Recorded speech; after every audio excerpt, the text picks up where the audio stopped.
Hello, hello, hello. How are we doing today, guys? So we've done Isaac, Magdalene, Cain, Judas. We need to do Blue Baby. We still need to get Eve to Mother, which I am not happy about. We still got to get Samson to Mother. We've done everything except for hard mode Delirium with Azazel. We need to do a shit ton with Lazarus. We need to do one more with Eden. We need to do all of the Lost. We need to do most of Lilith. All of Apollyon. Okay. Honestly,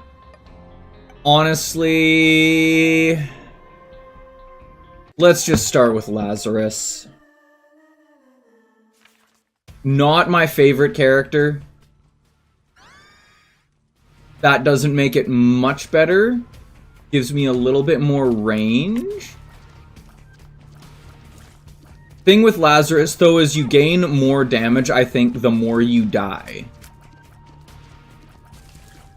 So, like, you want to basically keep your health up to the point of a Devil Deal.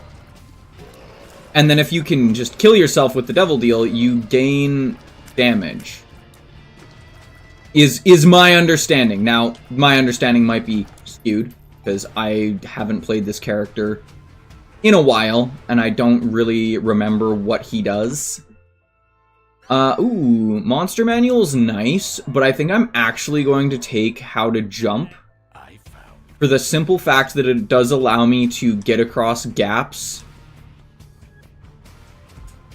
And it's pseudo-flight at the moment, really truly, is what it is. So that in and of itself is pretty nice. Like right here.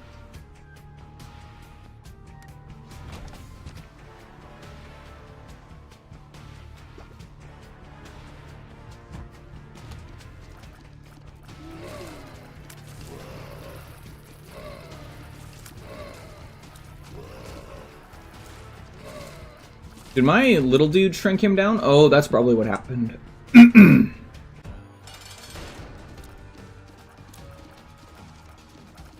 We've got one of the Haunt variants. So this guy doesn't shoot Brimstone, thankfully. He only shoots spiders. Which, depending on who you are, is either better or worse. I find that his Brimstone is relatively easy to dodge. I don't find that very easy to dodge for some reason. However, his his spiders that he spawns, I find horribly aggravating.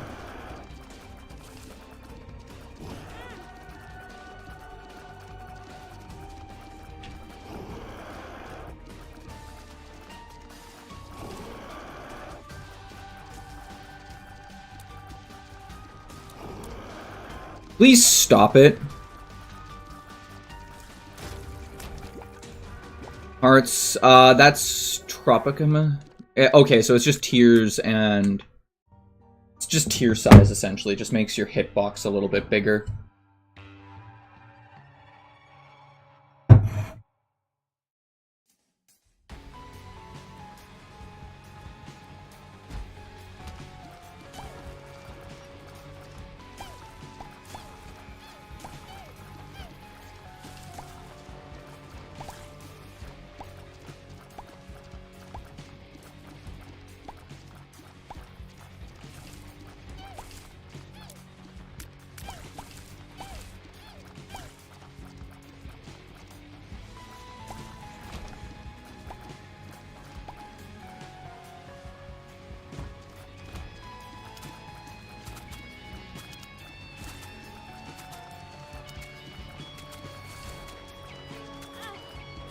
Ouch.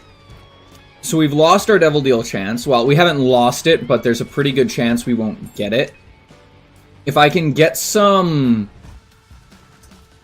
bombs, we might be able to get it if we get a shopkeep and a bomb, or a beggar, that isn't a bomb beggar, because the bomb beggar will just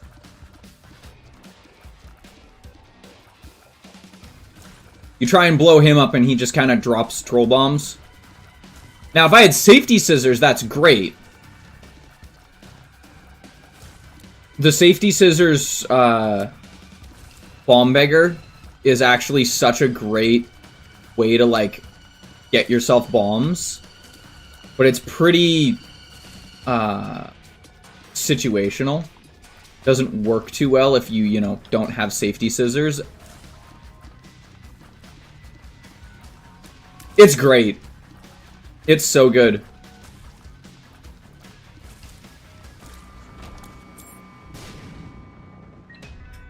Also, Panda, are you able to check something for me?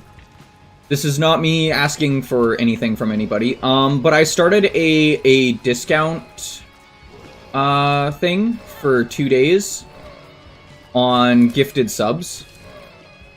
And I'm wondering if it showed you a pop-up when you came in or when you started entering chat or something like that. Because it's supposed to, but I don't know if it's going to do it. So it doesn't show me if it's doing it.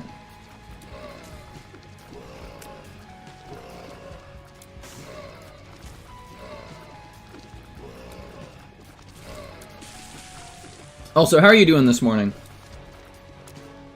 Oh, when you entered chat, or when you, like, go and click on, like, gift subs, don't actually gift me subs, by the way, but, if you go and click on that, there should be a pop-up or something that tells you that a certain amount of gifted subs is... Oh shit, you're right, it isn't.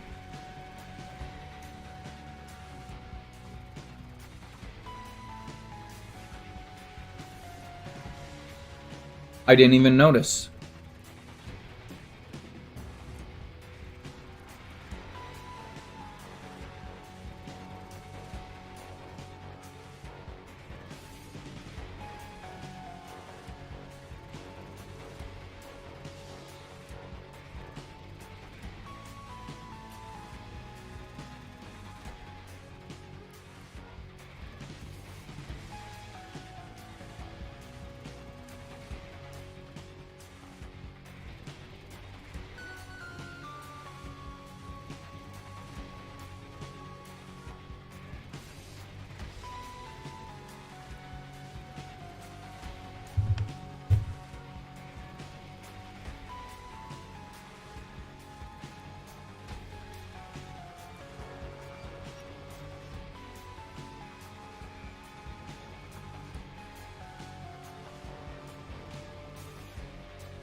That's it.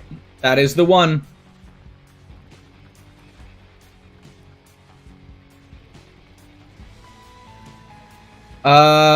Okay. I need to re-add my chat box. I'm sorry, guys. Don't know why.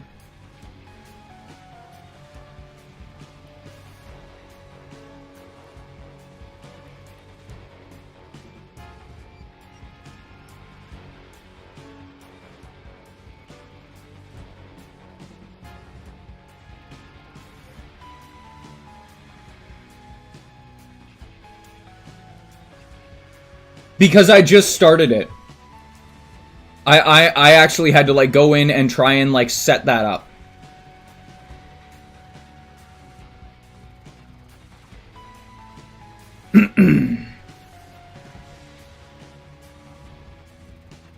Good morning, Isaac. I'm trying to figure out why my chat box isn't working suddenly.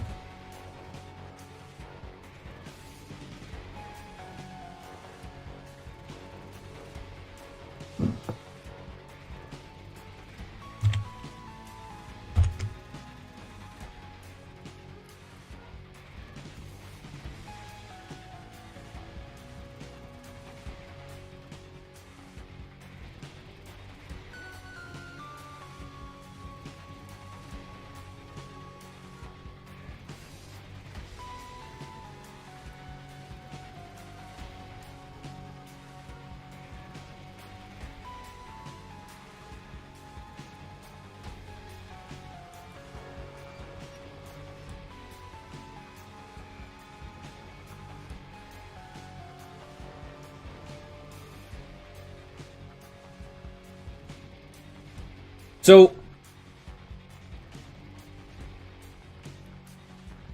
I'm trying to figure out why this is not working.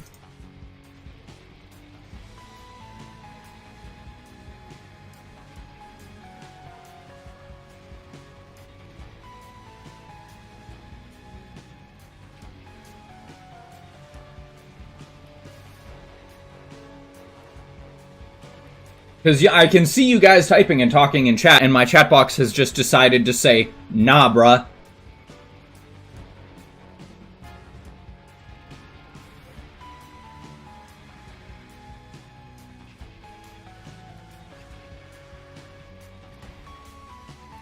And I'm trying to figure out if it has to do with, like, it's not hidden, it's above everything else.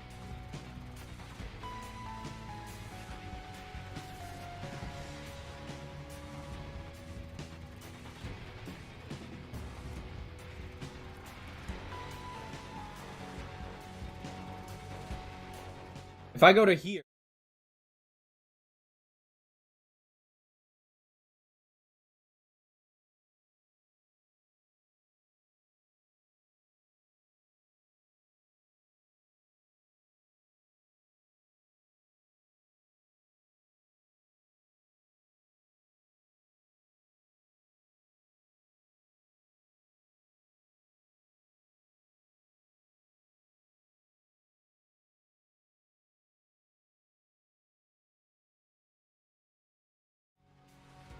Because I've changed absolutely nothing at this point in time. Oh! I'm also missing some other stuff, too. My stream boss is missing.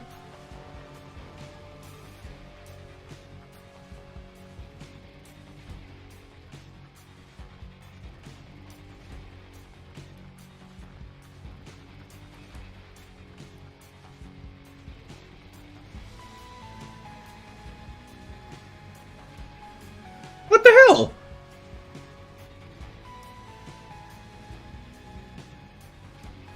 There, it's back.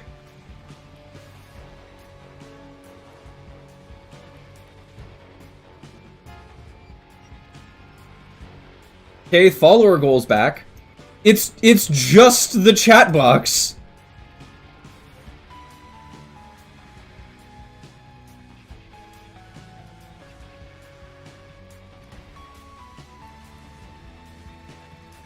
Maybe it's working now. I don't know what the hell that was about.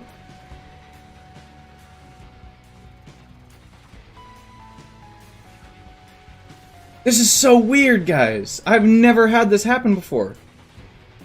Dang it, now you're the boss again. It's okay, you'll be able to kill me pretty quickly.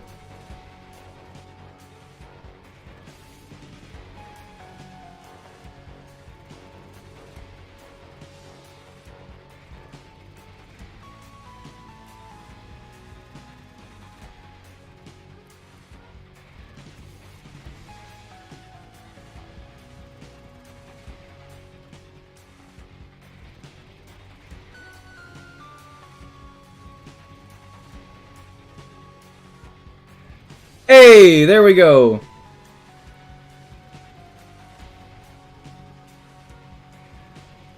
I got it working. I don't know how I got it working, but I got it working.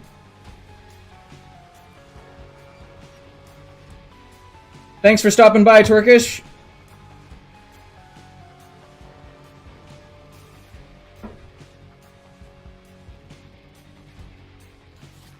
You broke the game. You broke my chat box back in.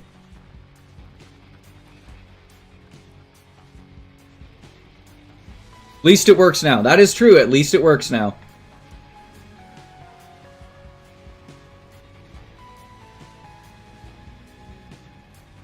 I gotta go find my item room.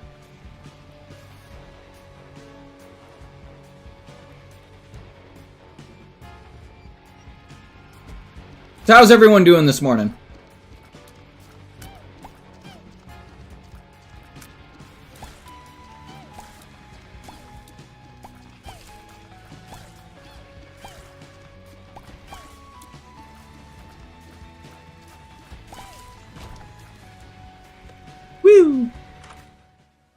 straw is terrible.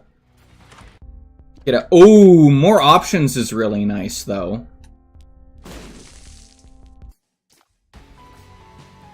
Don't think I'm gonna get it, though.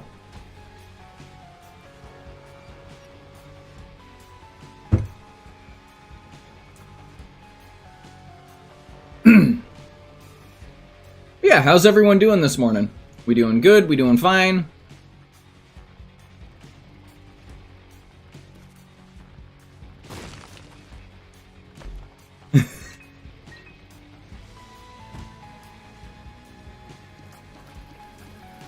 I didn't even know that paramedic missions were a thing in GTA 5 for the longest time. Doing okay? That's good.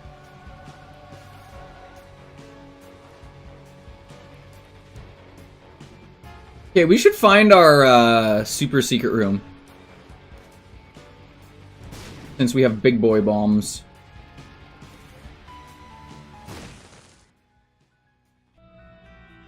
Hey, little beggar man.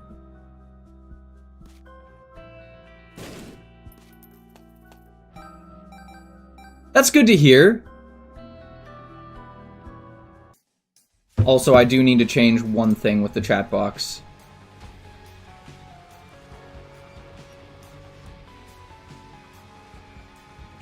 There we go.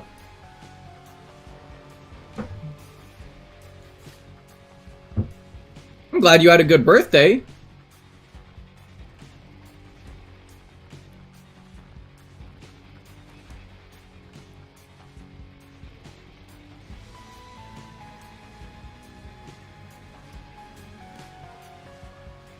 Happy birthday, by the way.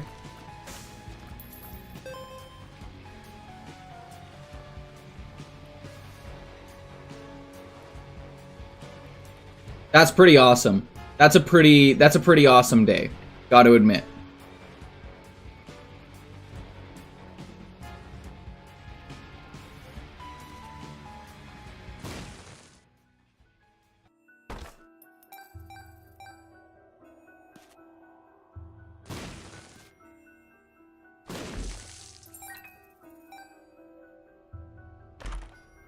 Chill birthdays are always nice.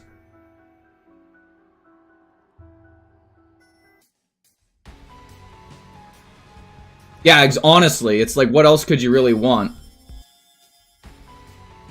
Good food, good friends.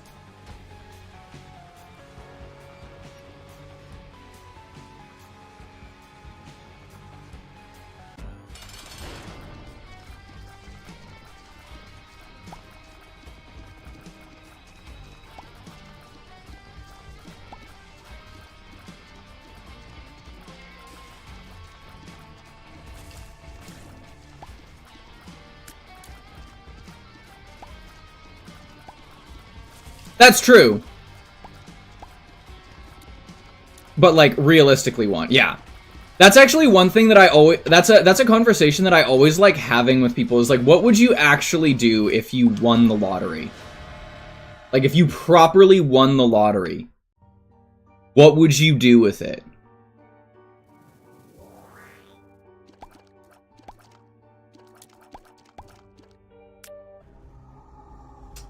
Ooh, that's pretty good.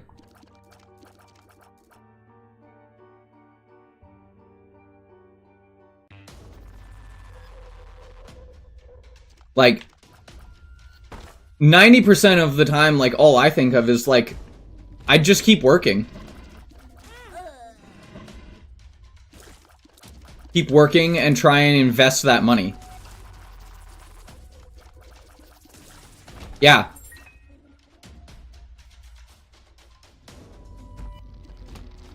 But really, truly, it boils down to invest it first and invest it properly, right?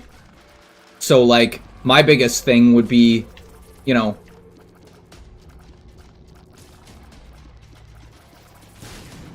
sure, I want to be able to live off the dividends, but I also wouldn't want to just, like, immediately do that.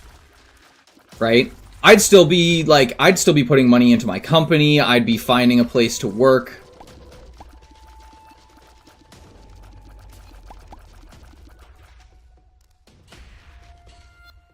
See, and that's the thing though, is like, this is just my philosophy, and I'm sure there are people out there that will disagree with me. I think that spending all of your time with your partner is also not super healthy.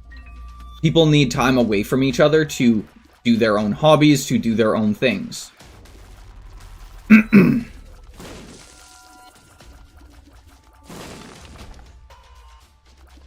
So a lot of, like, the time, what I say is, like, having a job isn't a bad thing, but it needs to be a job that you enjoy. So, like, if I won the lottery,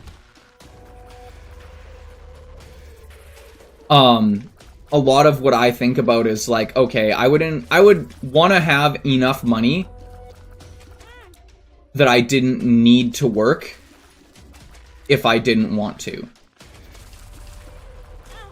Oh, well, I'm dead. Right? However, a lot of the time, I also think I would probably still work. I would probably still, like, have a job of some sort. Whether it's my blacksmithing or trying to do that sort of thing.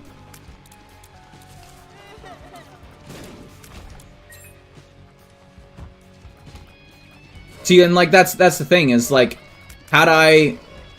had Lightleaf not gone under,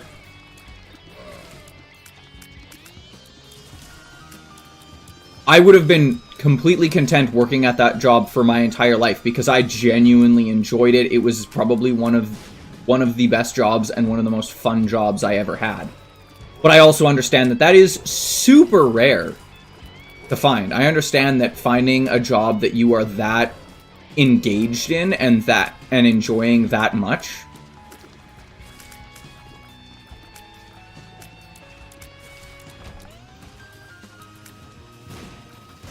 is kind of, yeah, it's very, very lucky and very, very hard to do.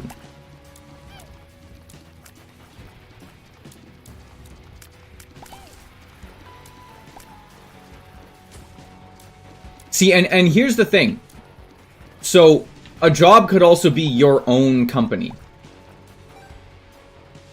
Panda. Right? So, like, it doesn't necessarily mean that you're going to be working for somebody else your entire life. What if you want to have a job or you have something that you're really passionate about that you want to turn into a business? Right?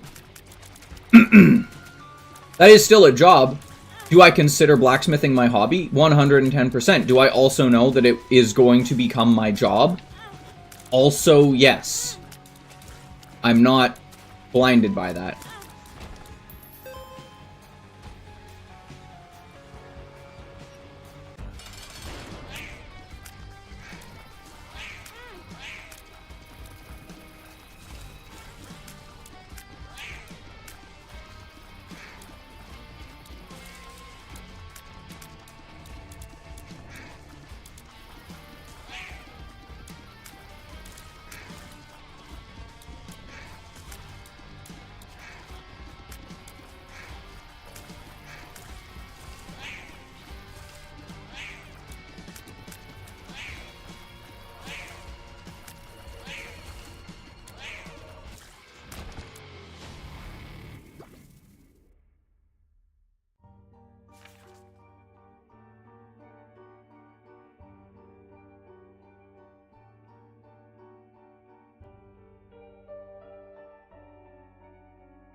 Exactly. But see, here's the thing. Then your business, right, model could literally be, I want to make people happy. So, making custom wedding rings and engagement rings, right?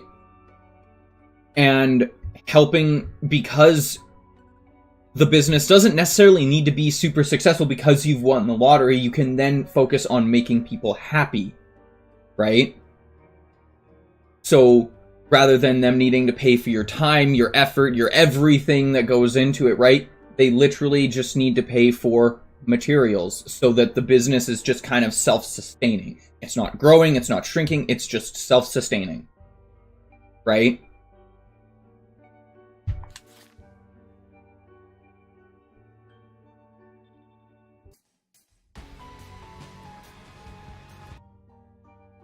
Because I've thought about that. Like, what would I do with my blacksmithing if, you know, I got really, really good at it? Well, in reality, I would still want to make some money from it.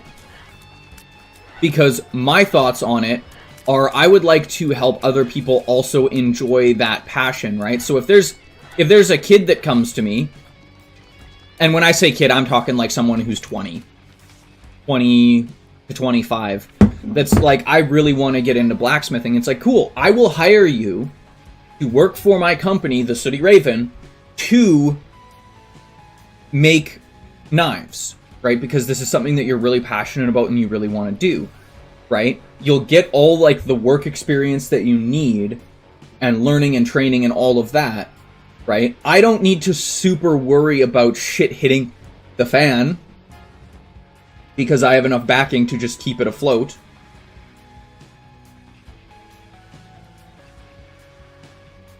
Right? I'm paying them, and then yes, that business then would still need to make money so that I can pay the person that's working for me, because that's just how things work. Oh. Stream had a moment. We dropped a couple frames.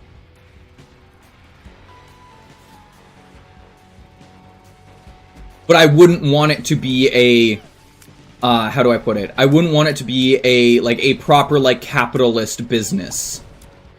Like, I wouldn't be sitting there going, like, okay, I'm going to charge, you know, a 30% markup for X, you know, number of things so that this is the business. Like, I wouldn't want to have, like, a crazy business model of essentially extortion.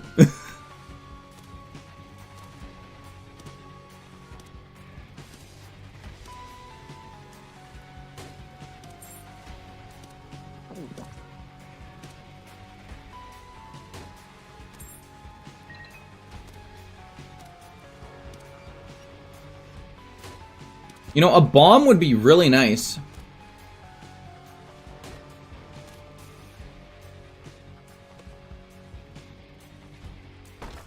Yeah, exactly. And to me, that's a much more important thing. Right? Whether it's wedding rings or knives and swords or whatever, right? Like one of the biggest things that I've thought about is, like, if I actually start a, like an online store, right, and I offer custom blacksmithing, right, the amount of people that are going to ask for swords is going to be crazy. Like, it just is what it is, right? And my problem is, like, I know that there's a lot of people out there that are going to be like, I want this fantasy sword, I want this fantasy sword. I would personally, I as a person, would much, much, much rather make affordable swords for people who practice HEMA. I would much rather make functional swords. Obviously, they're going to be a bit dull so that you can't actually kill somebody with them.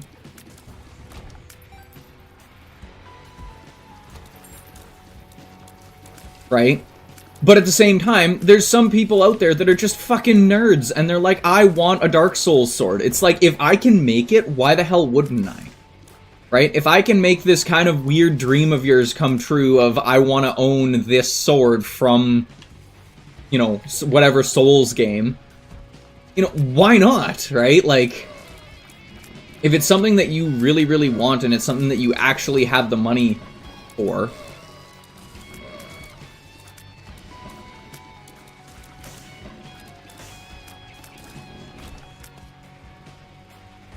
then sure.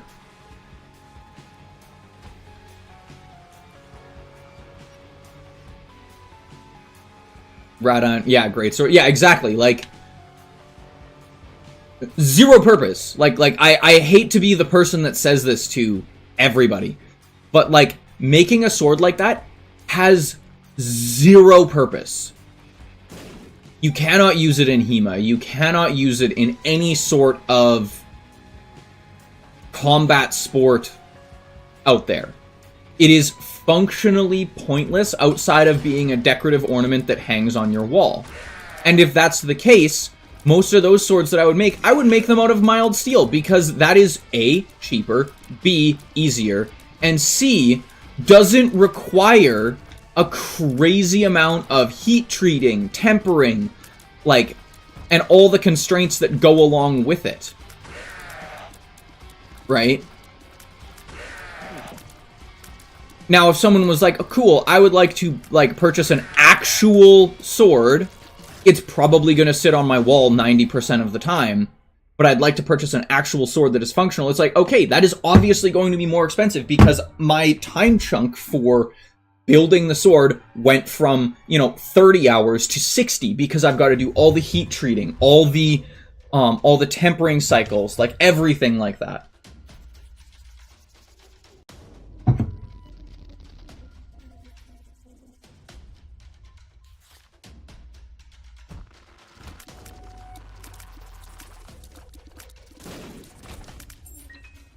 And that's part of what I'm hoping I can do with streaming as well, is like my original goal for streaming was to stream 5 days a week. Plain and simple.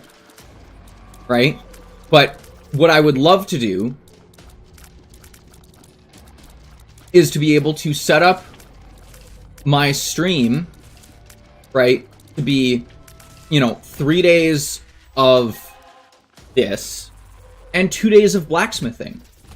Right? 3 days of, playing Isaac or whatever game I'm playing, and then 2 days of just sitting in my forge making shit. Answering questions, talking to people, and being able to just try and share, like, my knowledge towards things.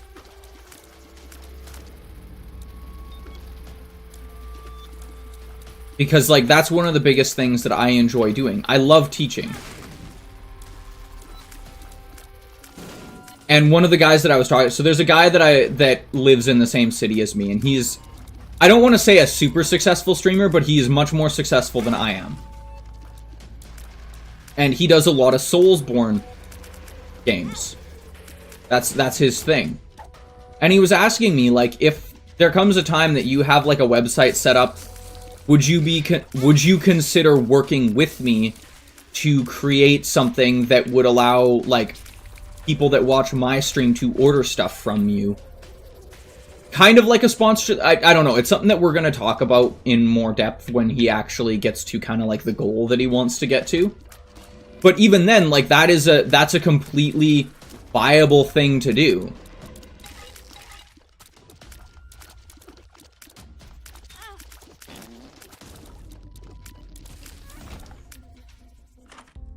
Would I like to do it? Yeah, hell yeah, I would.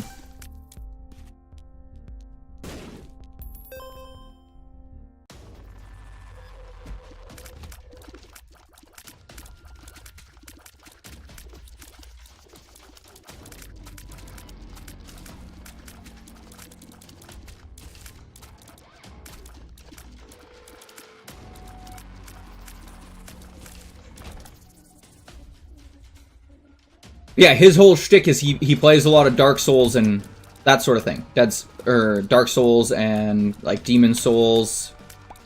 I think he's playing Elden Ring right now. I don't know. Really cool guy. I actually met him by complete and total accident. I have no idea.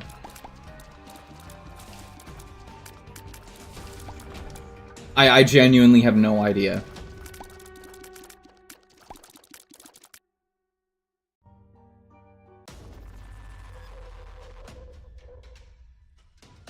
It makes me sound like a terrible person to not know what he actually has played.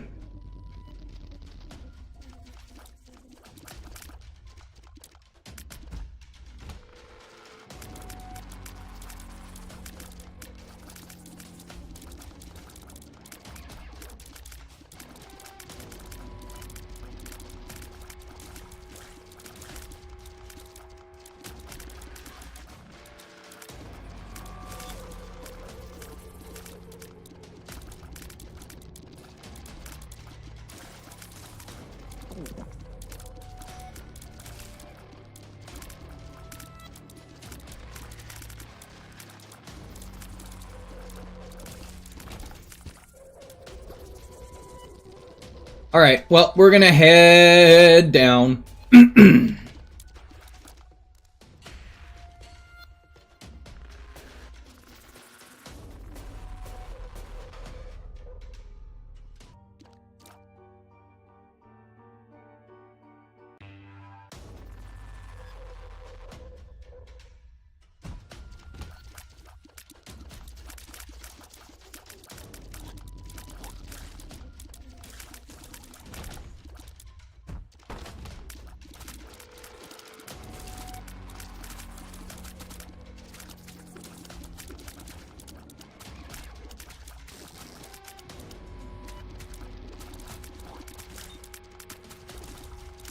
Why do greed heads need to be so tanky? Dislike. I'm so tempted.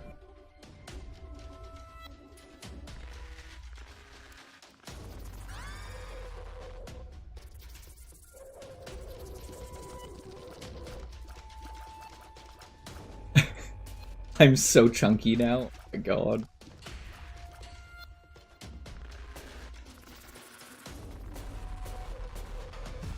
True, it has been pretty dog water.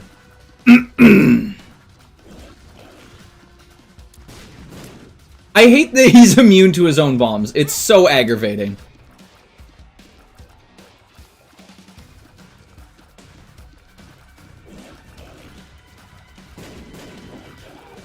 Stop making the fucking troll bombs that can chase me around, you absolute dickhead. I said stop it. Okay, this is just bullshit at this point in time. The fact that this dude's just like, oh yeah, bombs. You just survived one set of two? Perfect. We're gonna spawn two more right on top of your face.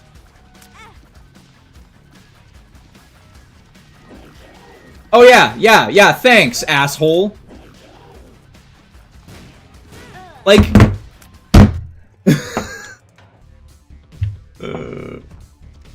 That's just an aggravating... I'm sorry, that's just an aggravating character to fight. Unless you have a shit ton of damage. Or you're fast.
Bomb.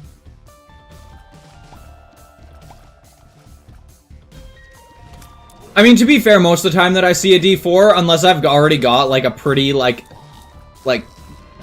pretty good run going, I'm always just gonna be like, D4.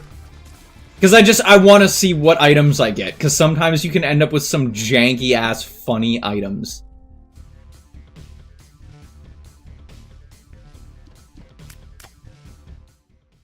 Oh my god.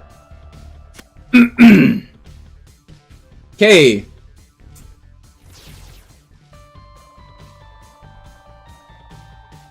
Where's Pepsi Kid to start freaking out that I've got Tech X again?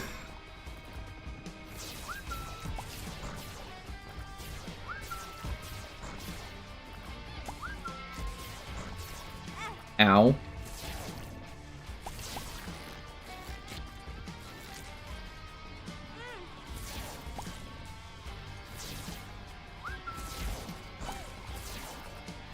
But soy milk is so fun!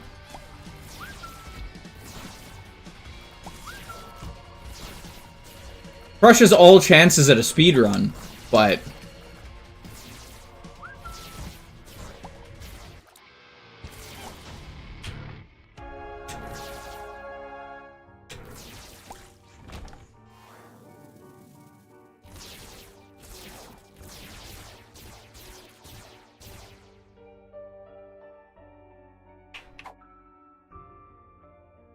And a rune killer with a, and a run killer without having proper sound. Nah!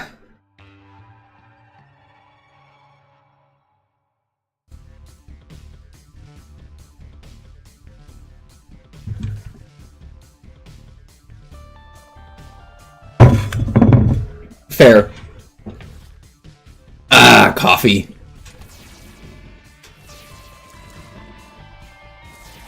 I have a fun question for chat. Chat, do you know what the most widely used psychoactive drug on the planet is?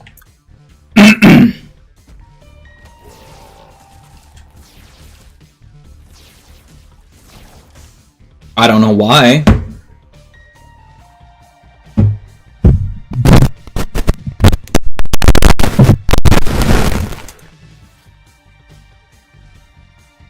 You would be correct, Panda. It is caffeine.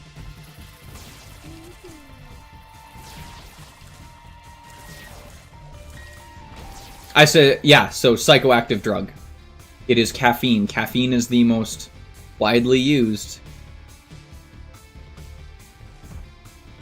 I need to get a new mic is what needs to happen. Caffeine is the most widely used psychoactive drug on the planet. That is correct.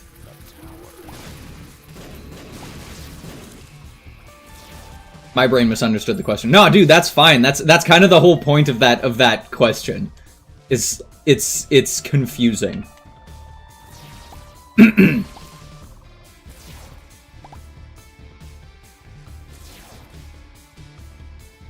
I don't know why my gain would be jumping. I've literally changed nothing in my settings.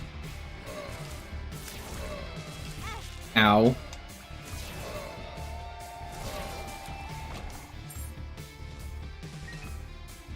So would I go for angel deals or devil deals?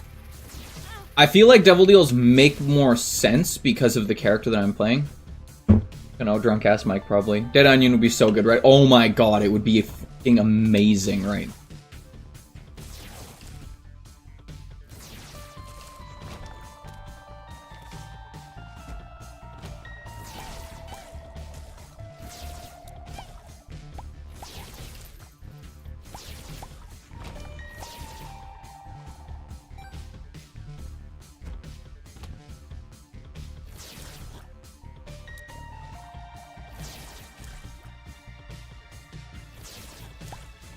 Dead Cells. You should play Dead Cells.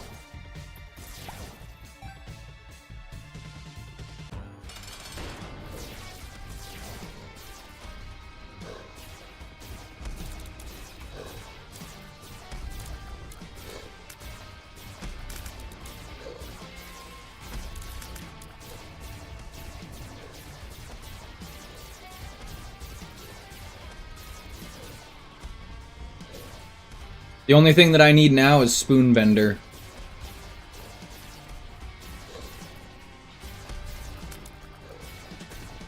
Wilson! Ow. Lunch.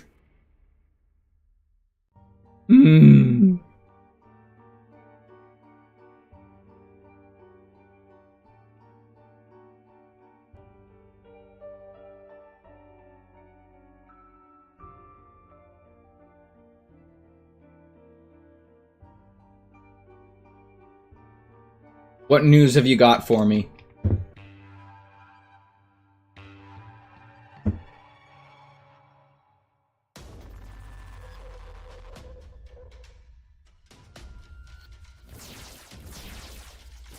Explain.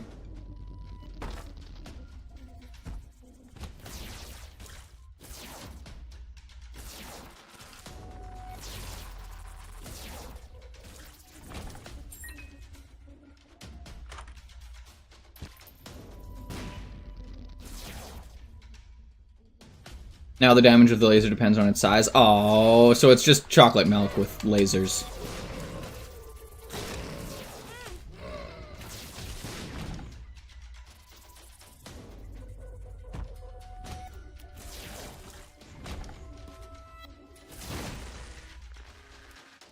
That's shitty.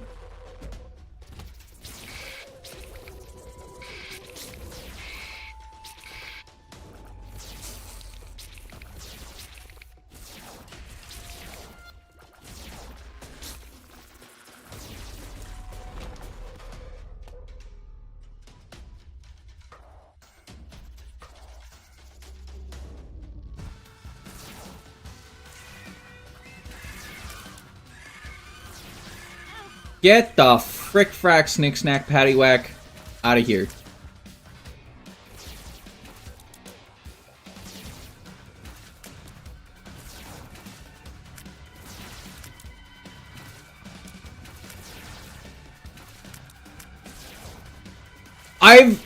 I want to play Split Fiction quite badly, actually.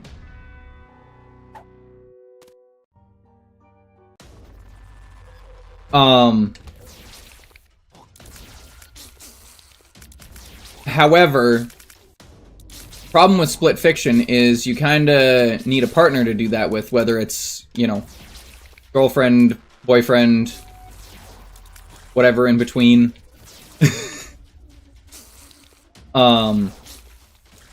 Like, you need someone else to play the game with. And I do have a partner that I could probably play the game with. However, she is excessively busy 90% of the time.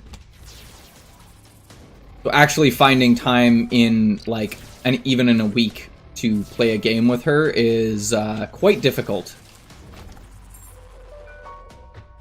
So I've just kind of been holding off on getting it.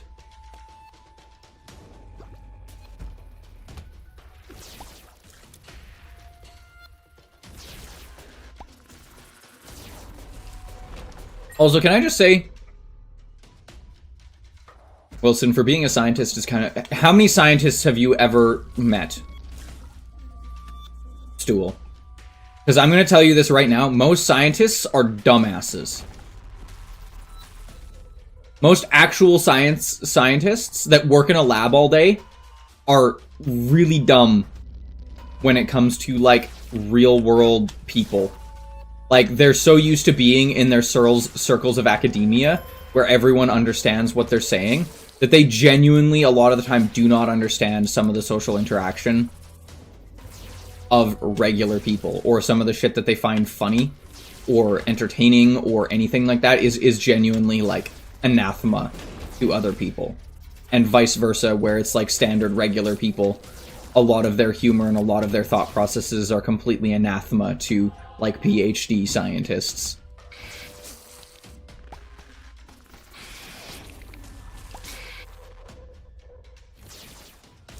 I say this having worked with some.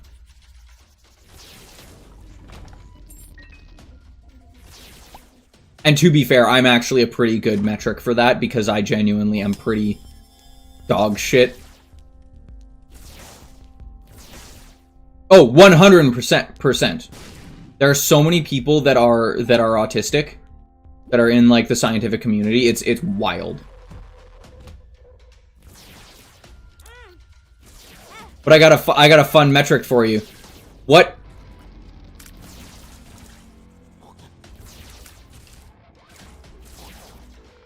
place do you think hires the most autistic people?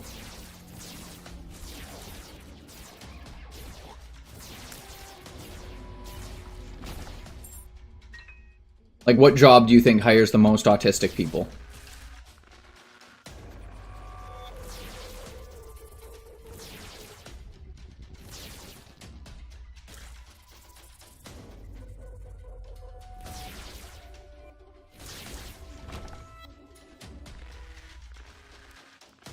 If he didn't have light around himself, he wouldn't actually, like, physically damage himself, but he would probably run into a lot of shit because his coordination outside of being careful with his hands is absolutely dog shit.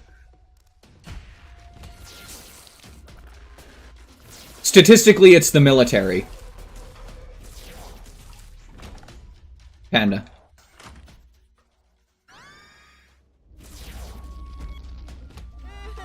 I forgot.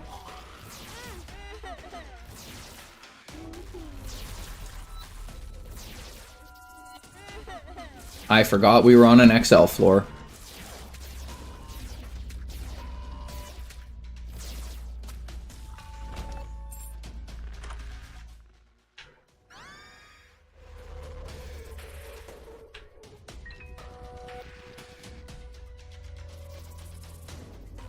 Well, think about it.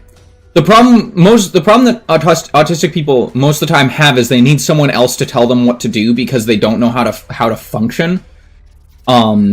like by themselves. They have a very hard time doing that. So they're perfect at taking orders.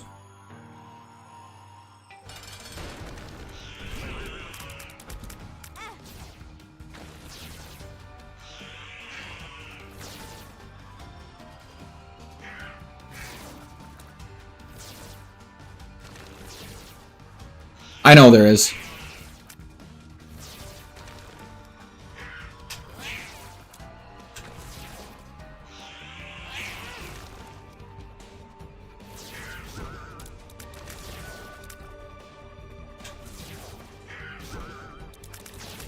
But see, that's the thing, is a lot of the times the military works with people like that. They work with people who don't like taking orders, don't like figures of authority.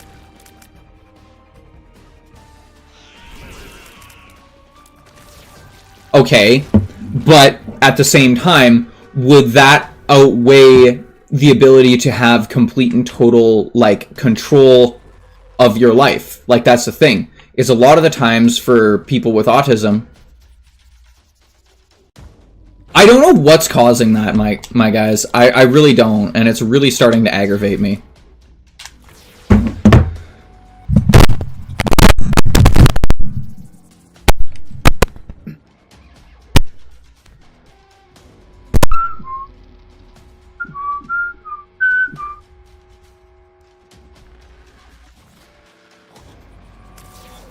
It's just one thing after another.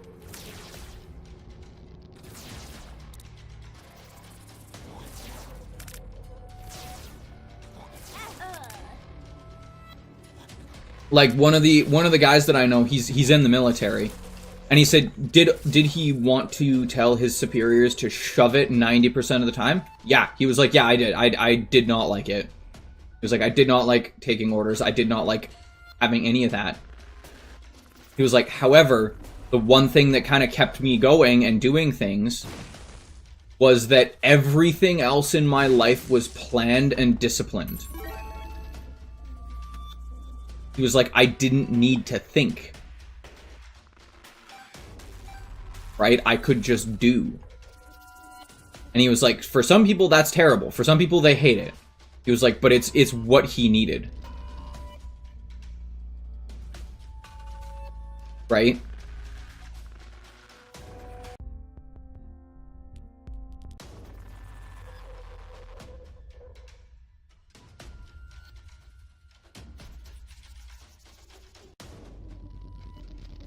And that's what I'm saying. It's like for every person it's different. But for the majority of people with like high functioning autism, who are high functioning autistic, I should say, ow.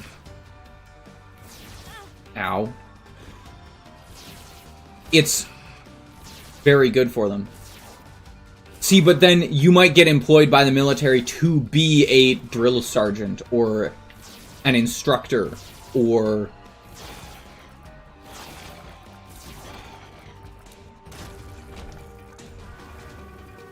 yeah. If you saw for that, you'd be surprised. Alright. Whoa! Happened on my own.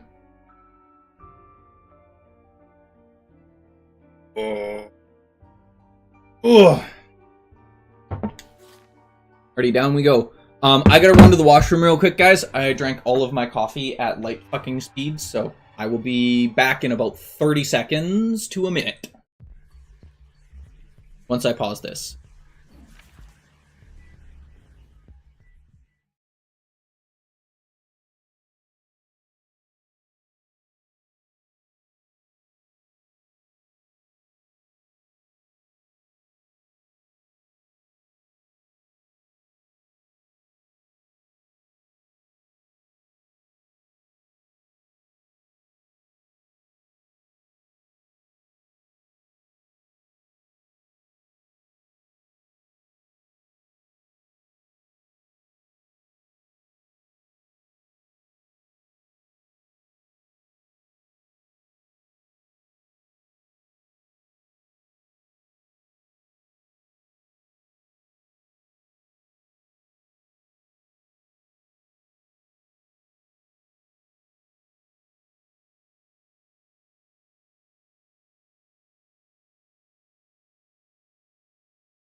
That's a very entertaining way of putting it there, Pen. You wouldn't even be able to dispatch a lobster.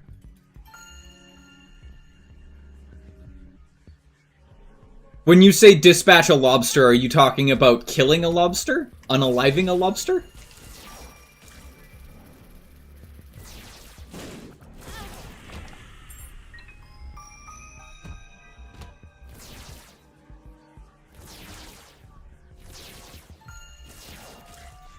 Why would you have a problem killing a sea cockroach?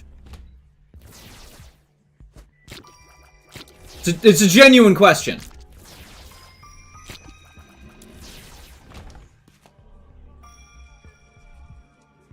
This isn't me being a dickhead. This is me asking a genuine question. Because I always like finding out why people have problems with killing things.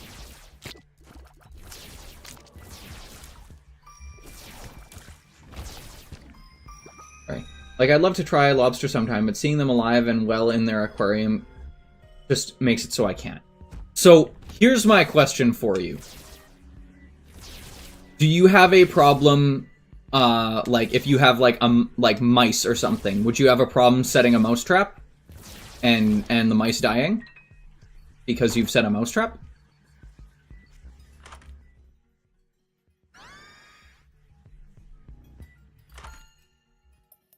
Nope. I fucking hate that item. I'd have trouble using lethal options. Interesting.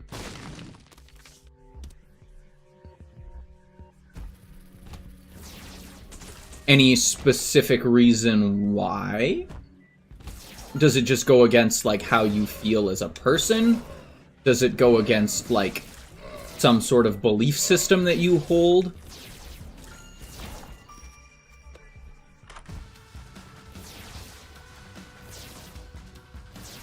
And again, I'm not being a dickhead. I'm asking genuinely because this is something that is interesting, and figuring out what it is in and of itself is very intriguing to me.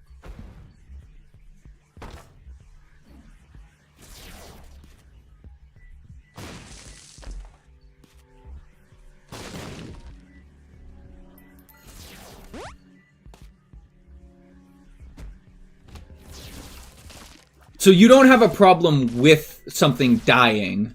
You yourself just can't be the cause of its death, is what you're saying. Is what a correction, is what I'm understanding.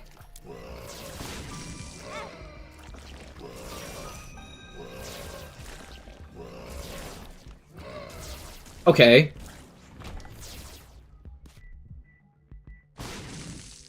How many times do you eat meat?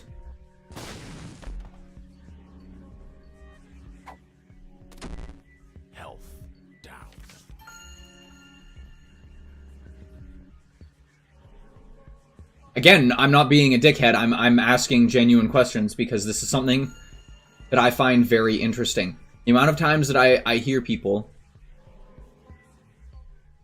That's why I specify I have no issue with eating animals. Okay. So here's the thing, though. If you are eating meat, at some point in time, you are responsible for that animal dying.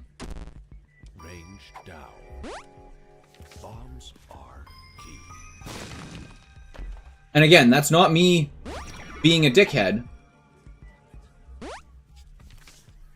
So it's just, you can't have known the animal. So it's more personal than that. You form an emotional connection with the animal as soon as you see it.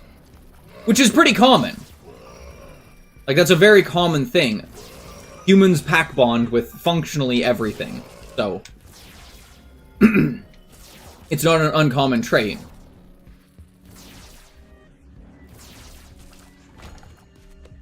And I'm sure that your mentality towards that would change in a survival situation versus in a, you know, in the situation that you're in right now. In the situation you're in right now, you don't need to worry about, you know, not having food because you live in a modern society.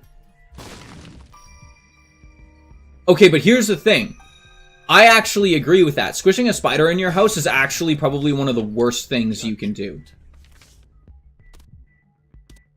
That spider is there removing other pests from your home, i.e., you know, flies, roly-polies, like other insects. Like, there's a lot of stuff that spiders are...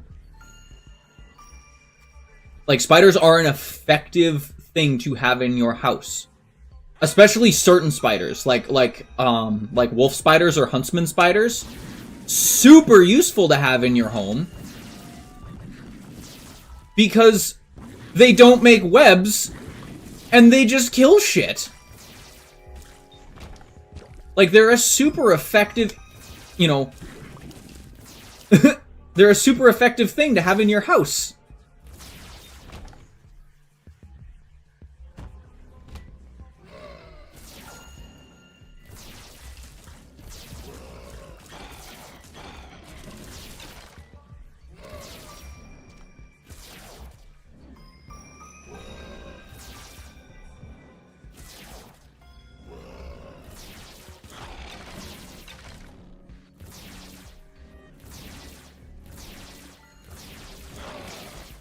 Really? I thought wolf spiders were pretty universal, personally. I mean, it goes to show how much I know about it. But I would have genuinely thought that wolf spiders were pretty universal.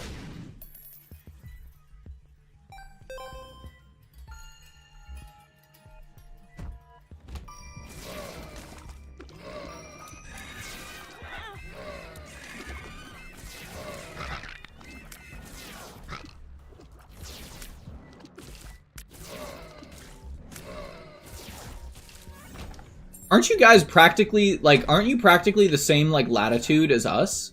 Like, as Canada? How do you not have snakes?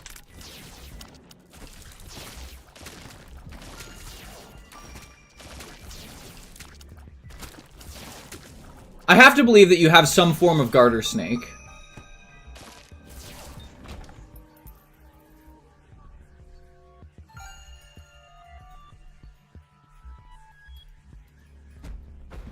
Of adder.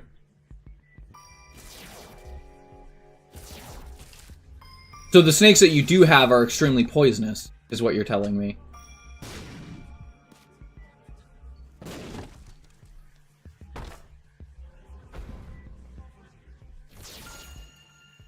What's up, people? Not much. How are you doing, unthinking script?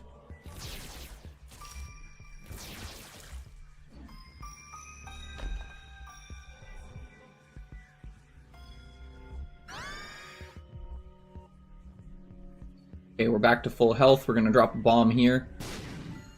That just takes us straight to the womb. We're also gonna blow this up for the pills. Fuck up, that's nice.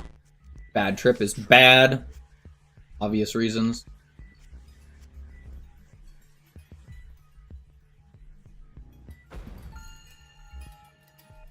Doing fine watching people play the game that I can play myself. Can or can't play yourself? I'm assuming you mean can?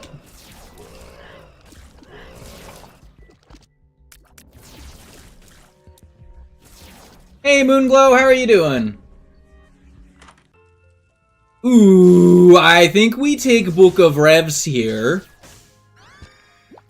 However, first I'm going to pick up all the books so that I can get my,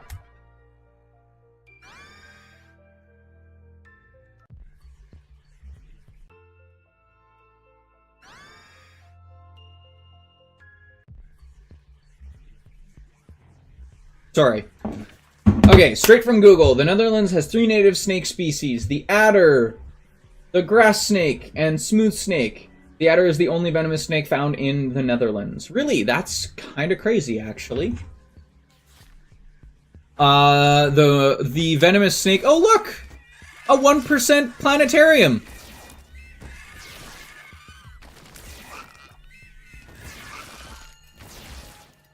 So, a panda...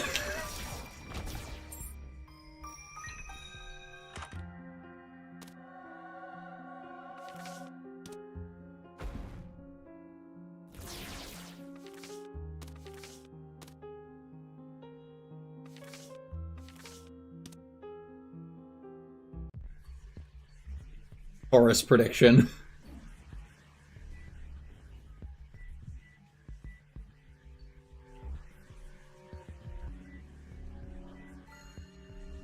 We had Taurus show up and skipped it. That is true, we did. God damn, I'm so speedy now. With I feel elusive and camo pants. My god, I'm gonna run into shit, like, so easily now. Bad.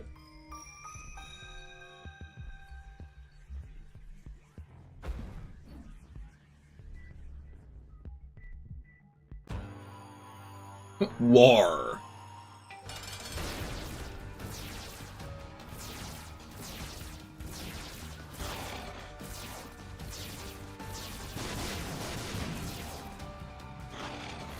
Dude, stop it with the bombs.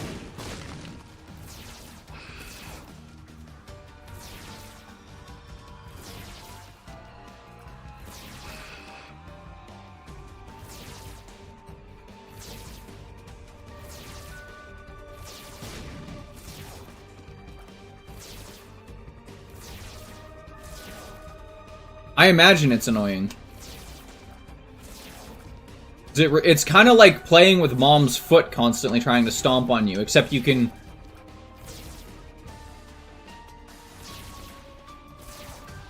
You have shrews?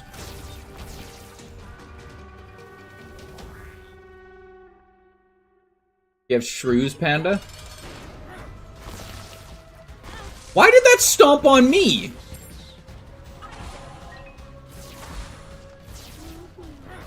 A shrew. S-H-R-E-W. Shrew.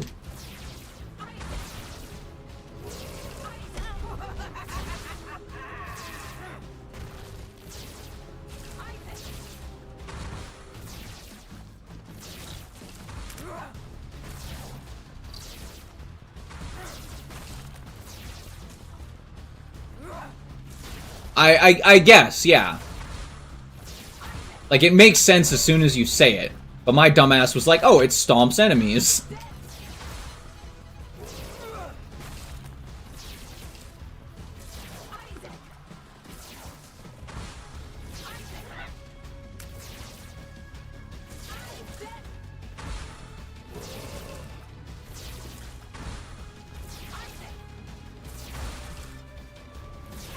Ow.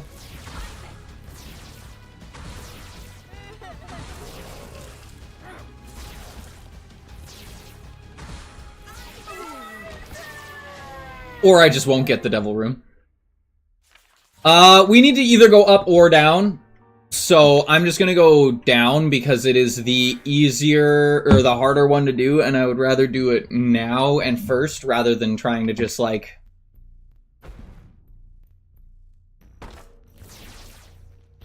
That's really tempting.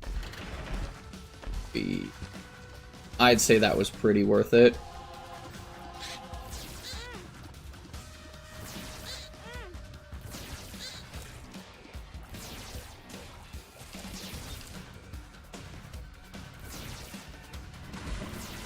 Cool. Did you know that most shrews are venomous?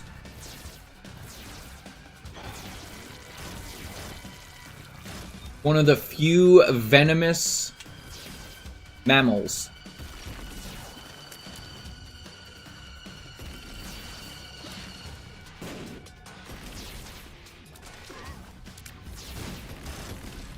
And I'm sure that there are some breeds of shrew that are not venomous.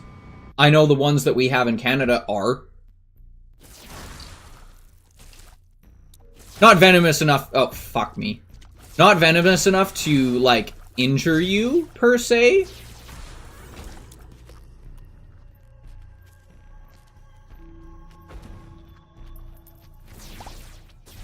That seems like a pretty nice...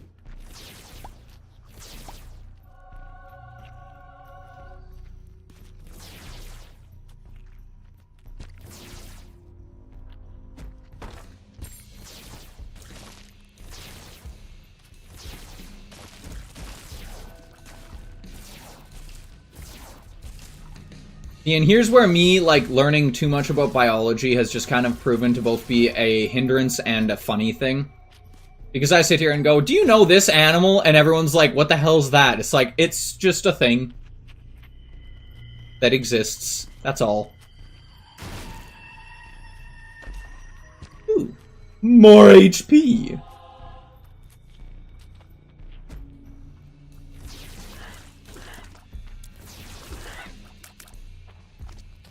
Because the other thing is what Sandshrew is based on. Fair. Because the other thing is like, there's a lot of animals out there that are not native.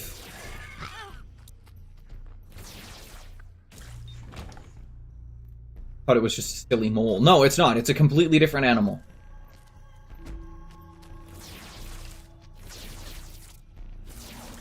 Same with, so, like, people always talk about gophers.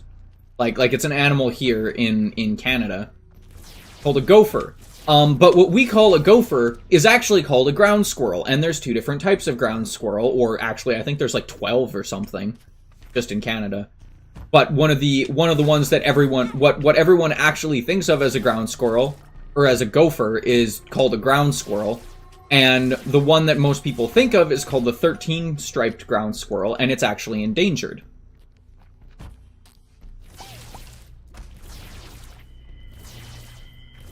Whereas, like, true gophers, there's only one species of gopher that lives in Canada, and it's called a pocket gopher.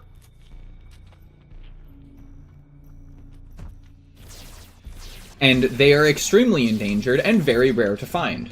They're also I shouldn't say they're endangered. But they're also very annoying. And I tend to, this is going to sound very bad, and I'm sure that Panda's not going to be very happy about it. I will kill them on sight.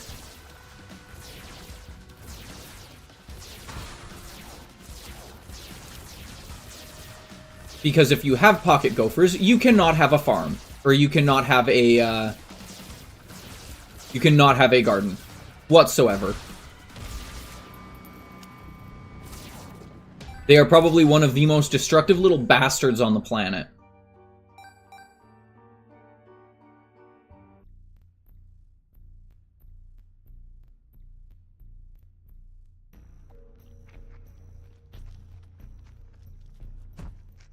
I don't remember if pocket gophers are endangered.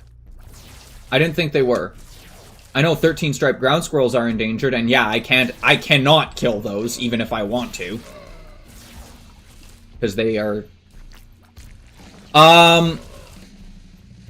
Because trapping them is extremely difficult because they don't come out of the ground.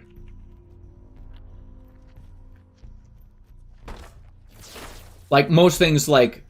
Fuck that. Most things like 13-striped ground squirrels or... regular, like, ground squirrels will come out of the ground and they're able to be trapped. True gophers or pocket gophers do not leave. I don't remember if they're endangered. I thought they were, but I don't think they are. I think I'm thinking of the 13-striped ground squirrel. Because the 13-striped ground squirrel we're not allowed to kill. Correction, we're not allowed to kill it on purpose. If one of the little bastards runs across the highway and I run over him, that ain't my fault.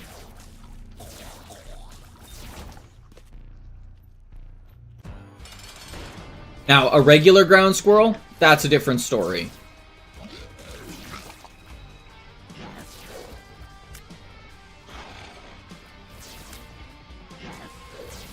Okay.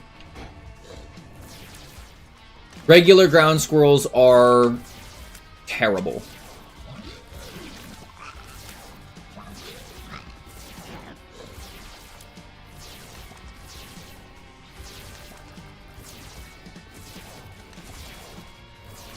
Well, like, that's just the thing. Like, for me, a lot of the problems that arise from having any sort of, like, native animal or wild animal around is they tend to be a hindrance. Like, there's a lot of people... I don't need either of those, which is really saddening.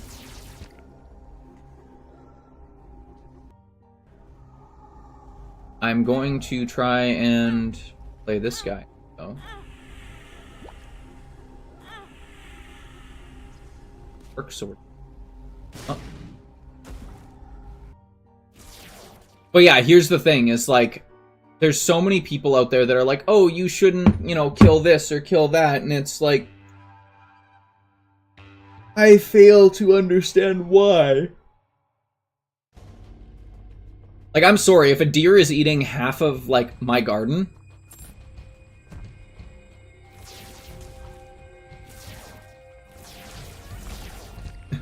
If a deer's eating half of my garden, it's getting shot.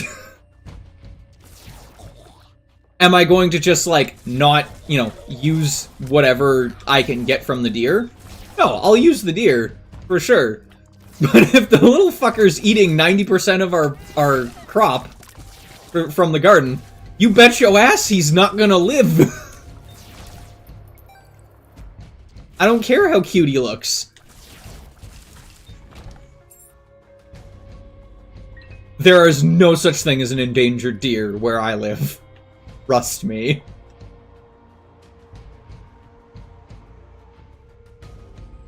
And if there is, that is news to me.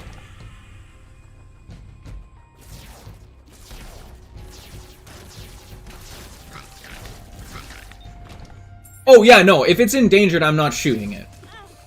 I'm going to call somebody, I'm going to call probably one of the conservation offices here, and be like, hey,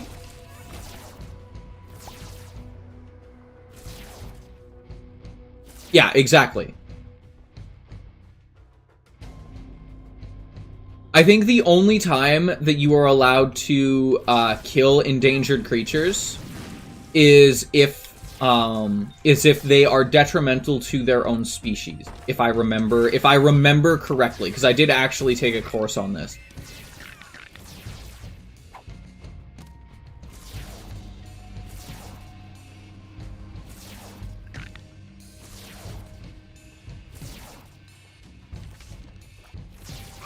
If the creature is detrimental to its own species, you're allowed to kill it. So, like, a great example is, like, we have something here in Canada. I don't know if it exists other places in the world. I imagine it does, but if it doesn't, it doesn't. Deer, both whitetail and muley deer, or mule deer, can get a disease called chronic wasting disease, which is basically just a prion disease. It's like mad cow disease. It will slowly eat the animal's brain and everything from the inside out due to randomly and awkwardly folded proteins.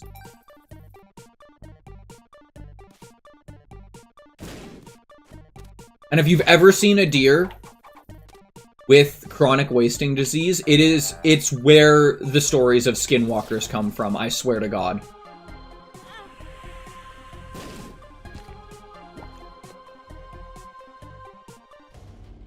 Like, if you ever want something super disturbing, just go look up a YouTube video. I guarantee you have deer in the Netherlands. I 110% guarantee you have deer in the Netherlands. They fucking live everywhere. And I don't mean that, like,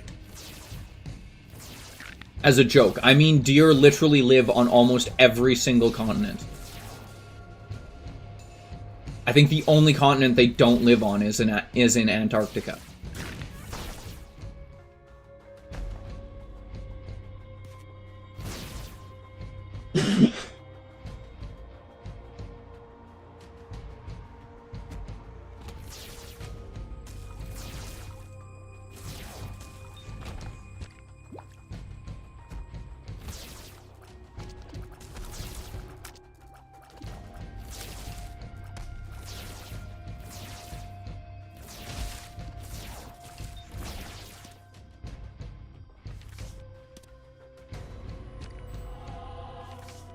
To be fair, Moonglow, you probably could look it up. It is actually, I personally would consider it something educational. But that's just me. I grew up with that kind of education.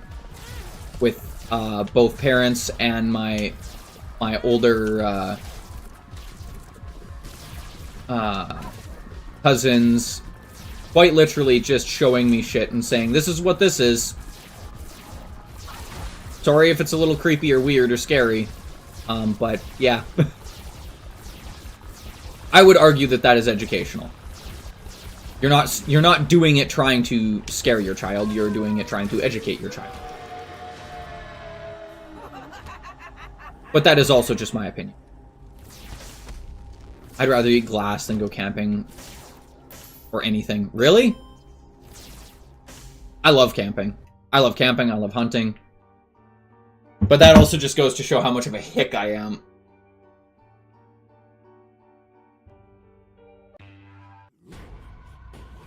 I also love fishing. Fishing is really fun. The woods do not call to me. What you're saying is, in an apocalypse, you're fucked?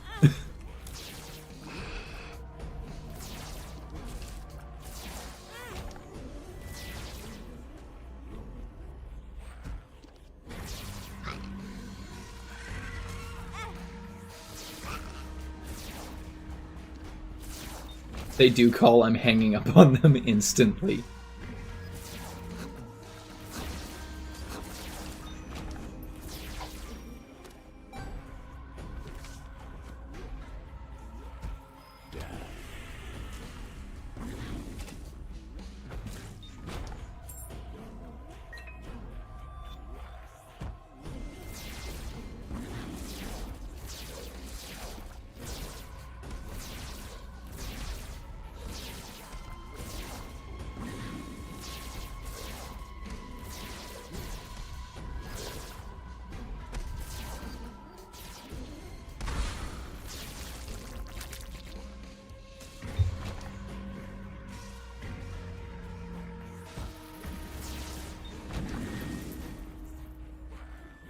I'm not stupid, I know I'm just boned in an apocalypse. See, and here's the thing, like, there's a lot of stuff like that where people are like, oh yeah, like, I'd be screwed in an apocalypse. It's like, okay, why are you screwed, though? Like, sure, if you wear glasses, and, like, you need to wear glasses to survive, then yeah, you're probably kind of screwed, because if you ever break your glasses, like, you're fucked. Like, you're literally not going to be able to do what you need to do.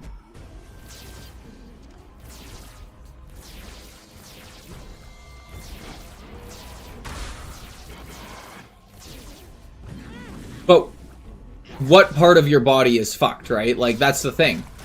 Because they've found that that a lot of people, like, sure, you need meds to do certain things and because of how your body works, but there's a lot of things out there that can be used as supplements to help a body that is failing that a lot of people don't realize.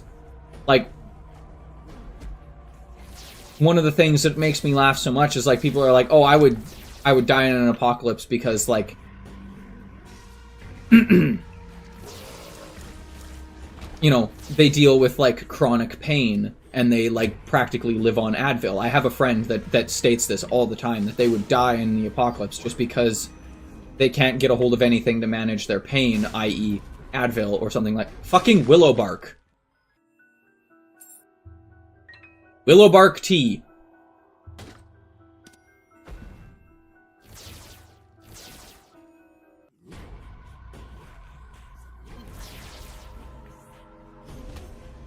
There's all the Advil you need.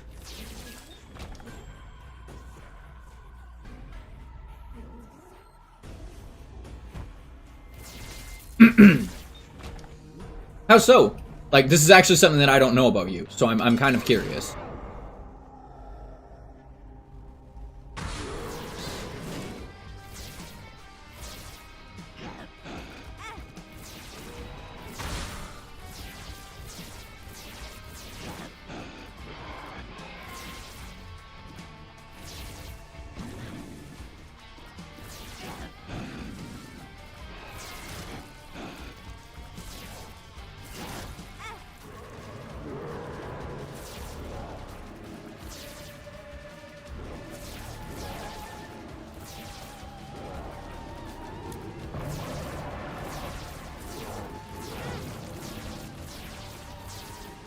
I will read that in a second, I apologize.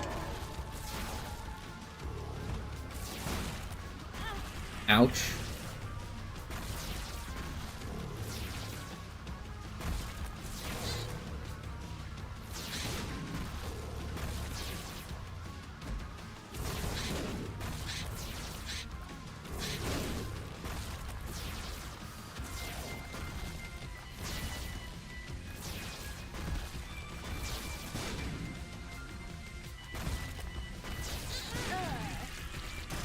Ah, bitch.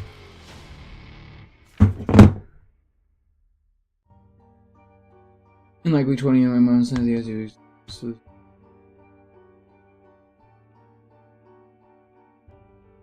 fun.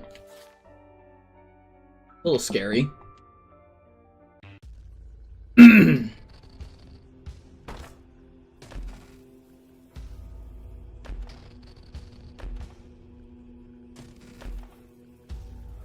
Okay. There is a way that we could fuck this. Forgive me for saying it like this, but it almost sounds like you have polio. Like, no, like, and that's not me being, like, mean or rude or weird. Like, that is genuinely what that sounds like. Polio.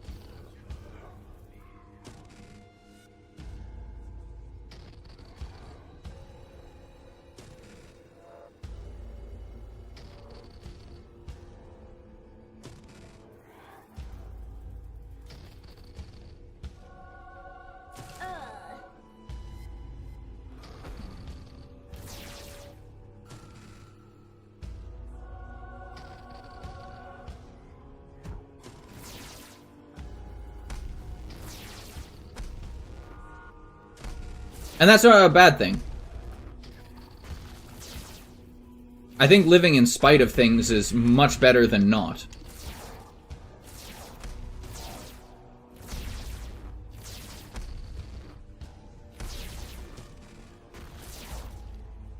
Fuck.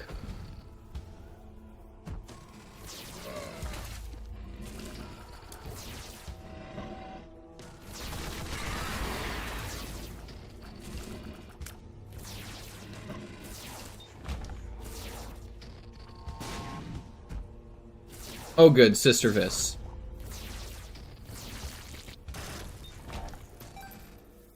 Fucking Darkbum, you better be ready to put in some fucking work, dude.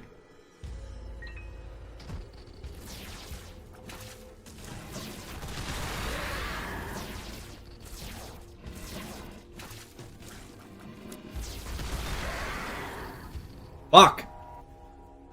I'm glad he died. Whoa!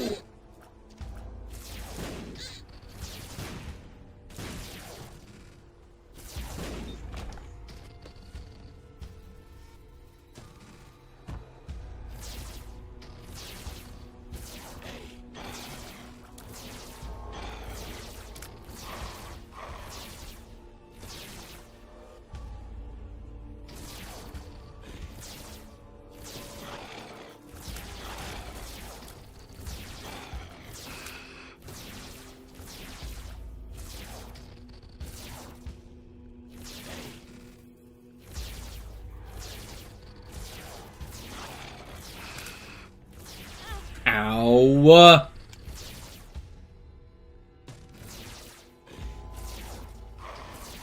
Oh my god, you're such a boring enemy! Judgment. Oh baby, I can give you some money.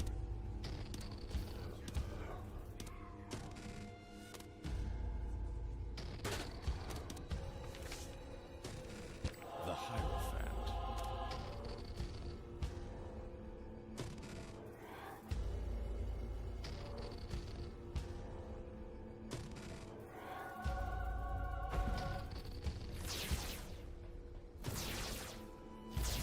Okay, so it doesn't actually do anything. That's aggravating. I just fucked that by walking into the wrong room.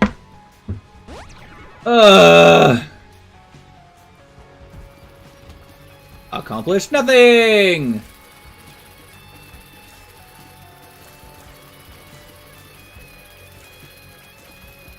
So I thought Eye of the Occult was going to be much better than it was there.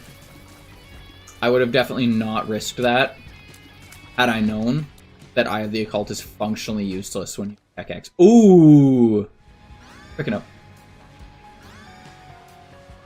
You know what? We were lucky this time. I'll take it. That is the game telling me that it is sorry. Go, little Leechy buddy! Kill them all!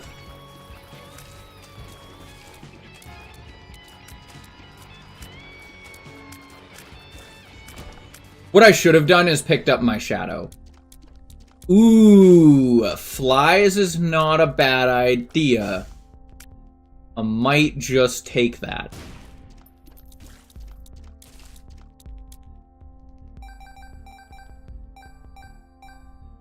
Okay, we gotta get 5 cents.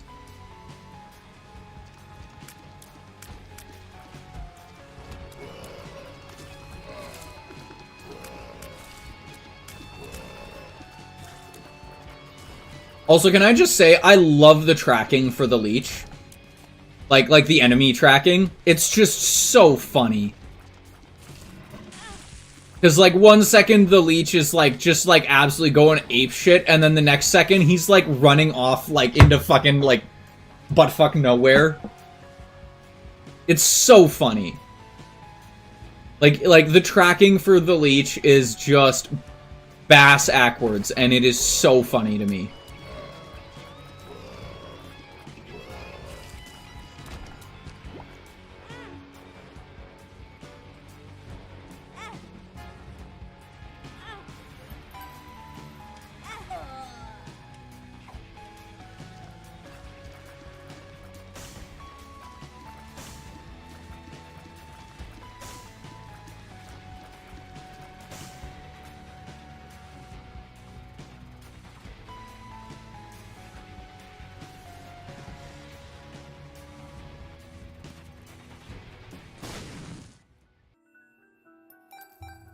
Ayo! We got it!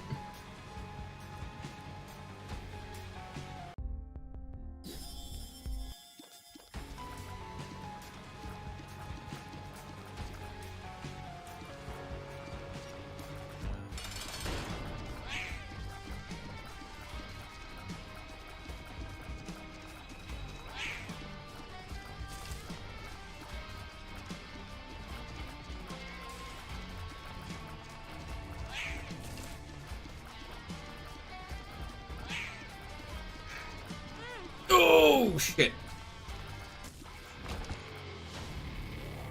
HP up. Leaving. So is it like that you actually have like physical, no diagnosed polio, just bad luck. Yeah, that's fair.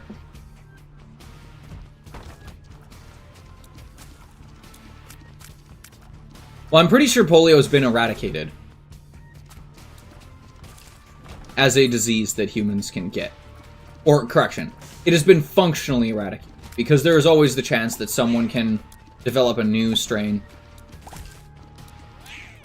And see, the thing that I find super ironic about that, actually, is a lot of people who, like, have, like muscle problems or anything like that, right? I mean, personally, I think humans are extremely perseverant. Like, I think, sure, yeah, you'd say, yeah, I'm fucked in an apocalypse, but at the same time, there's a pretty good chance that you would also survive as long as you have, like, a relative support structure, i.e. people that know what they're doing, where you do not, and things that you know where you're doing, like, things that you know that they do not, right? Like, I'm great in a survival situation in terms of, like, knowing how to build survival structures and knowing how to, like, do that sort of thing. However, in terms of actual, like, hunting, I like hunting. I'm not great at it.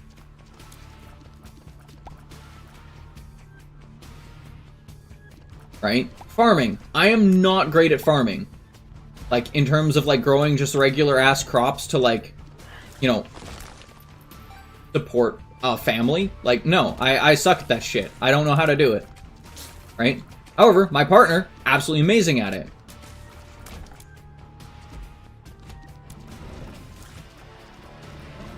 Which Which I also find extremely ironic, because I grew up on a farm and she did not, and yet she definitely has more of a green thumb than I do. My thumb is fucking perpetually black.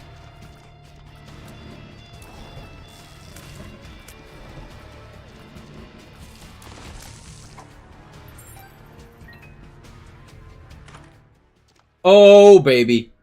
That's pretty good. But that's what I'm saying, is like, that's usually how a lot of like true survival situations work, is you have people that specialize rather than do everything. Because if you have everyone that does everything, no one is really good at one thing. Whereas if you have people who specialize, sure, they're going to be absolute dog shit at certain things, but then they're going to be very, very good at other things, and you need those things to stay alive. Right? I.e., you need someone who's really good at hunting and tracking because you need to hunt. That's just how it works. Right?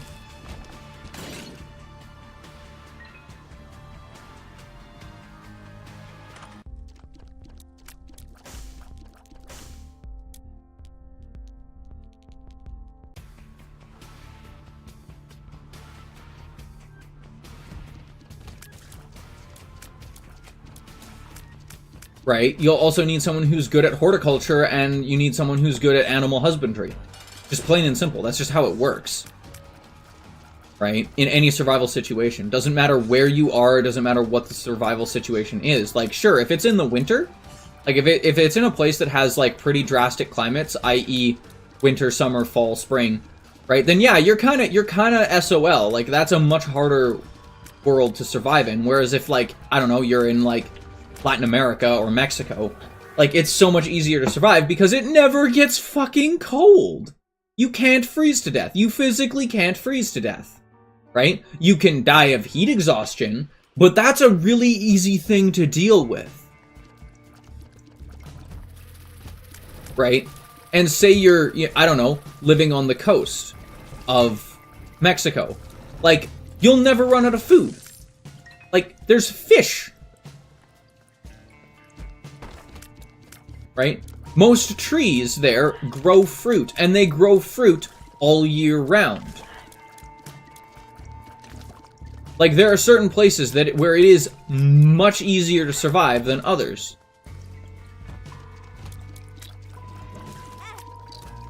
And it depends on what type of apocalypse we're talking about, right? Like, is it just like, you know, the world goes to shit, money becomes not a thing, and we get, you know, blown back to an age where, you know, like, Stone Age, not necessarily Stone Age, but like,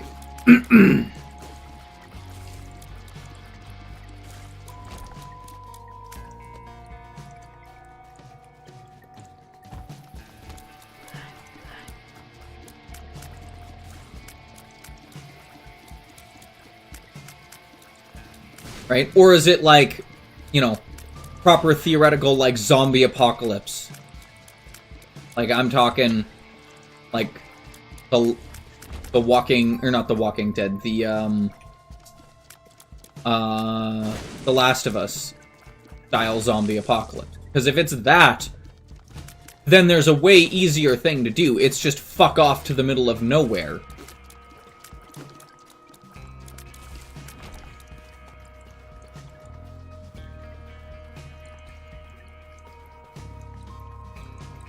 Like, I'm serious. Like,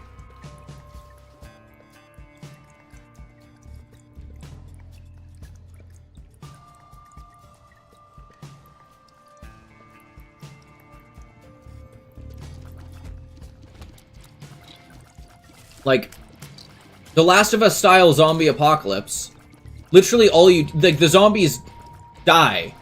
Like, that's the thing that people don't realize. Like, the zombies will die over time. Eventually, the cordyceps fungus will run out of nutrition to sustain itself, and it will just die. That is how things work. That is why it's trying to spread the organism the same way that anything else is in biology.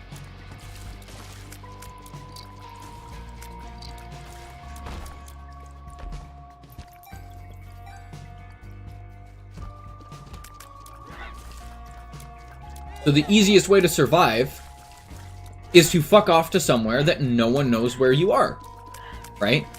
Preferably surrounded by a body of water, because guess what? Zombies can't fucking swim, can they?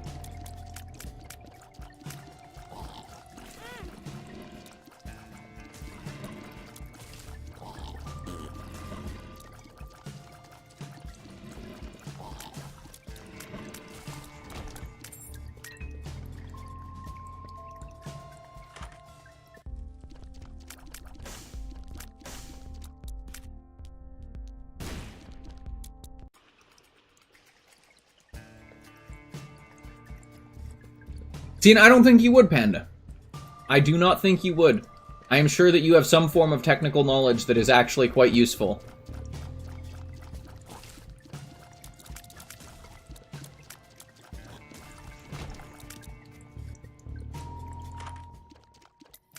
Scissors is an absolutely useless item. I'm going to touch it just so it's no longer here.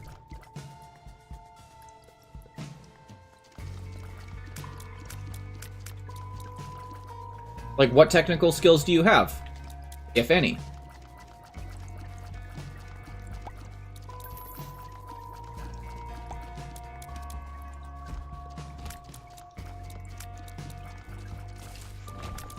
And, like, that's always the thing, too, is, like, I guarantee that people have technical skills that they just don't think about. Like, sure, I personally, being a blacksmith, have... like, the running joke in my friend group is that I have... You know, I don't have a hobby, I have a post-apocalyptic life skill. Not wrong. I wouldn't consider it correct either, though. Because a lot of my blacksmithing requires, I don't know, modern things, i.e. propane. The ability to get coal. You know, I can make charcoal, I know how to make charcoal, but it is an extremely time-consuming process that is very inefficient.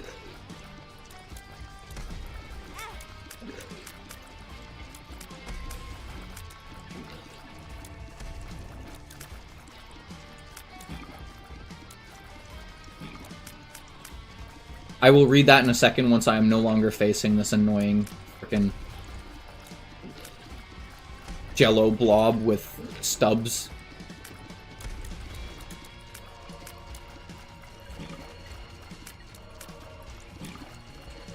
And that's the thing.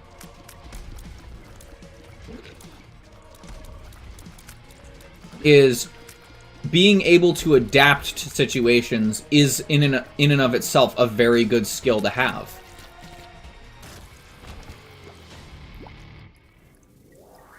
And that is also something that a lot of people don't think about.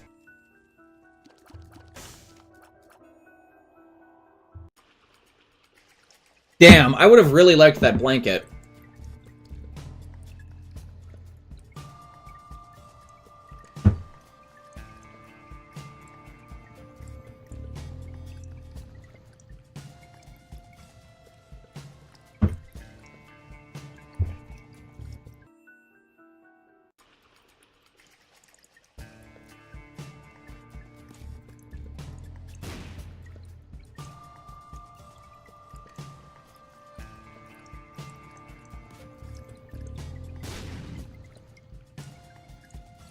Oh, let's go pick up something from the shop.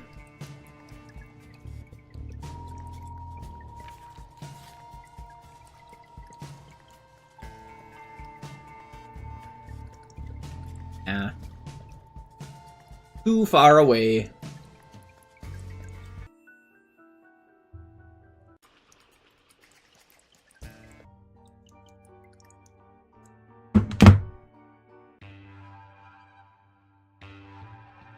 Right, but that's a genuine question that I always think about is, like, what skills does someone have that could theoretically help them in a situation where shit goes and hits the fan? Right? Like, so many people that I know, they're like, oh, like, why would you think about stuff like that? Because look at where our fucking world is headed. I'm sorry.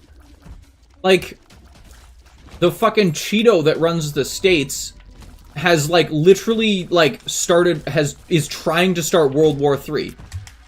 And you cannot tell me otherwise.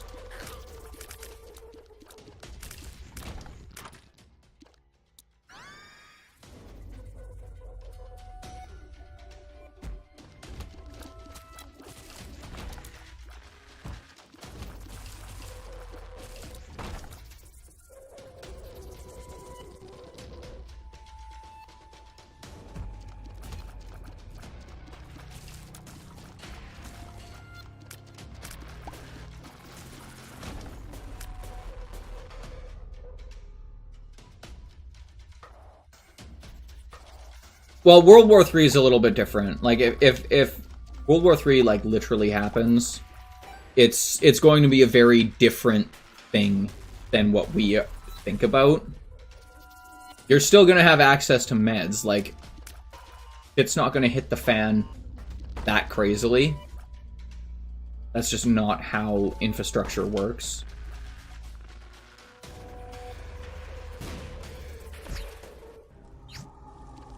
Fuck it, alright. I'll ball with this. I'm honestly not sure I want the Brimstone. Again, I'm starting to lose a lot of, like for the Brimstone. I'm much more, like, down with, like, Backstab and, like, Guppy's Collar.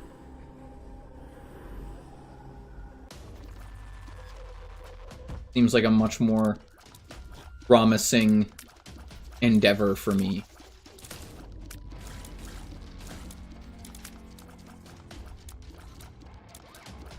I'm not too sure.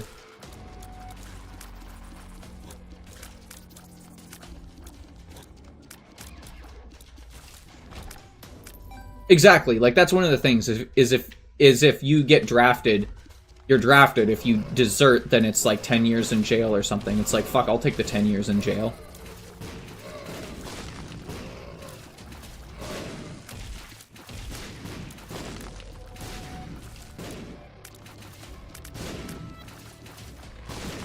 But for me, it also depends. Like, if it was the States coming after Canada, it's like, I'm signing up immediately. No offense to people in the States, but I'm signing up immediately if it's the States coming after Canada.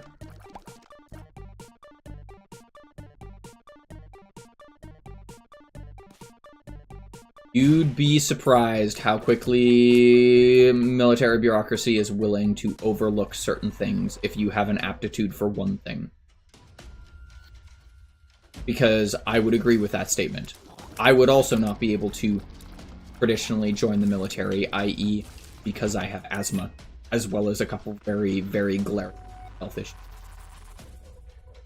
But a lot of them are willing to overlook that thing pretty quickly as soon as you have an aptitude for something that is sorely needed.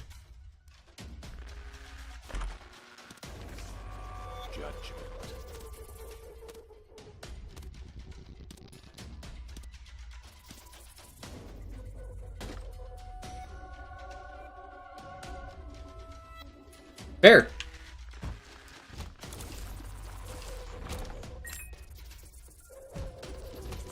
That's the thing, though, is like so many people think about it that way. They're like, I ain't dying for a flag. Really, at that point in time, I personally don't think about it as dying for a flag. I think about it as, you know, protecting the people that I actually care about.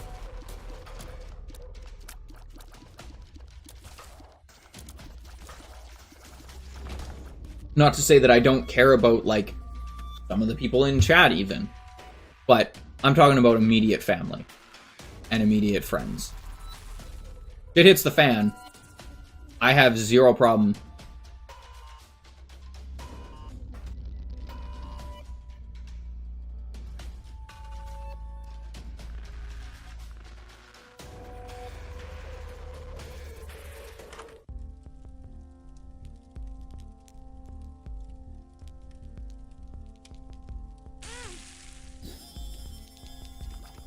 Why do you say that? Why do you say that the only way to protect them is to flee?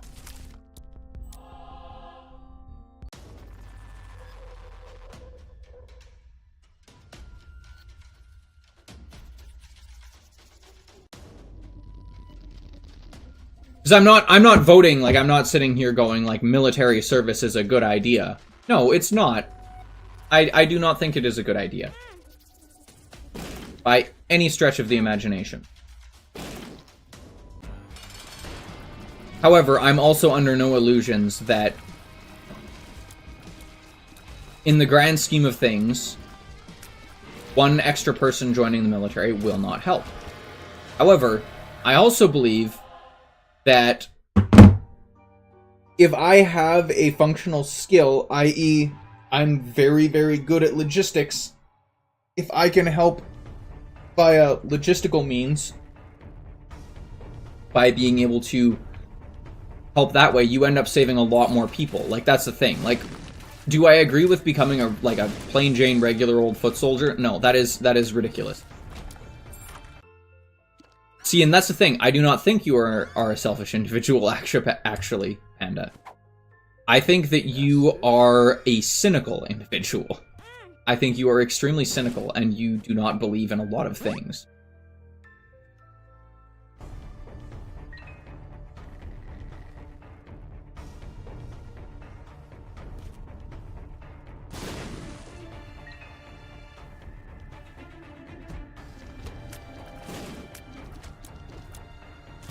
Because I know that if you were offered a binary choice of fight to survive or, you know, just give up and die, I'm pretty sure you'd fight to survive.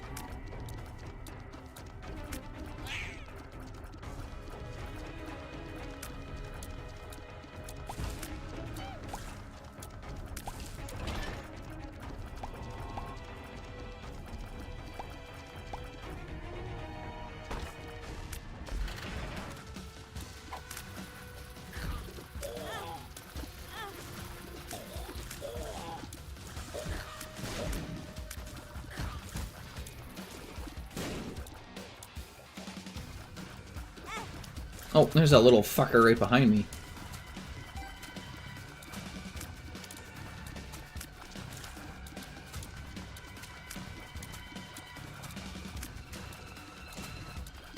It really doesn't.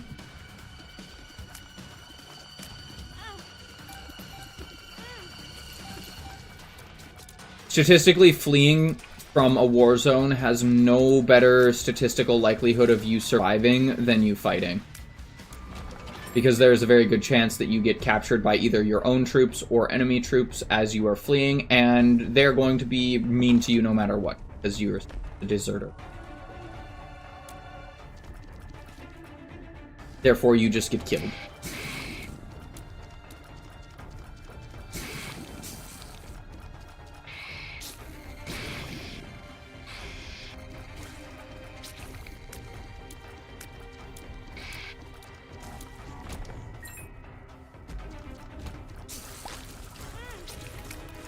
Humans are terrible, ruthless creatures. Plain and simple.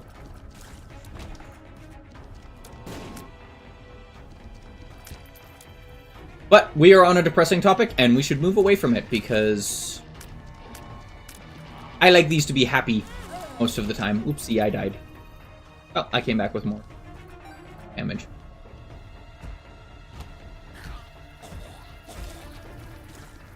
I'm not saying that they aren't. I agree with that statement. Oh my god, we got Psychic Tears. Halla frickin' Luya.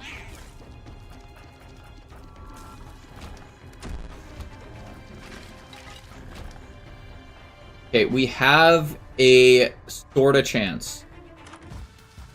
And of course it's greed. Why wouldn't it be greed? I would have loved for it to not be greed. That would have been really cool.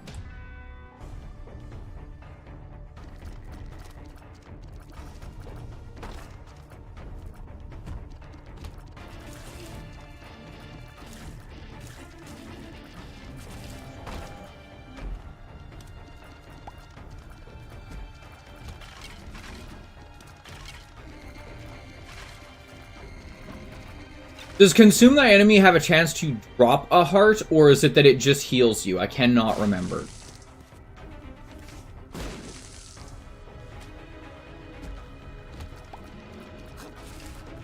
Oh man, Psychic Tears save runs all the frickin' time.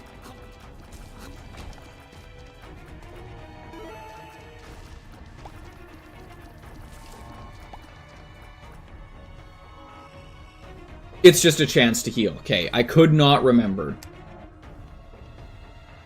What's in the shop again? I don't remember. Let's go find out.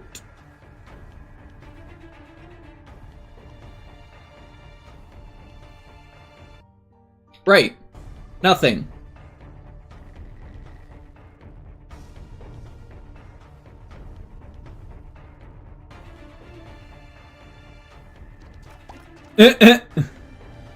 halfabreadheart.png.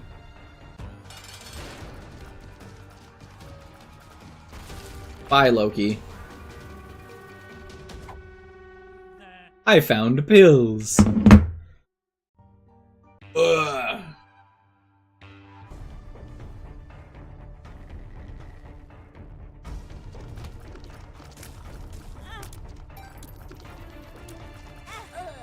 Oh good, we dead.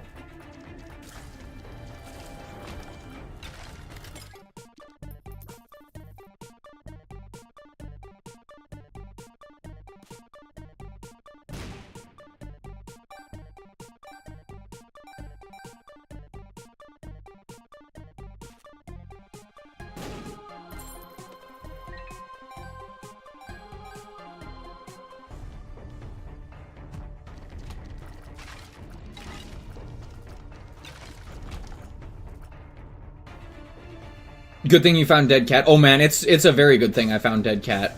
How are you doing, Danny? Haven't seen you in a little bit.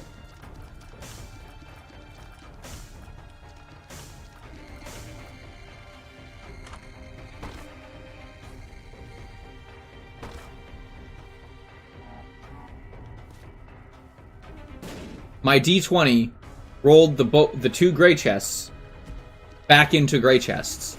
That's funny.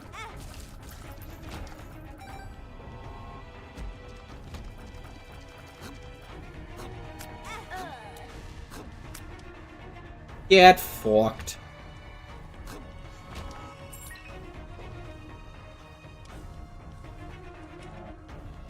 Well, I'm glad the family shit is a bit better. If that is indeed the case.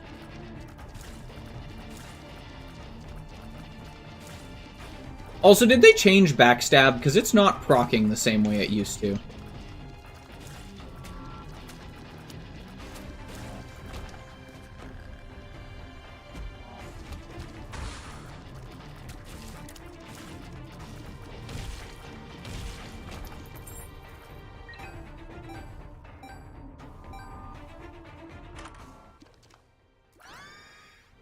Summon Monstro. I've been getting some pretty shitty items. That's good to hear, at least. At least there is some part of it that looks up. Whether it's done or not, being a different story is kind of annoying, but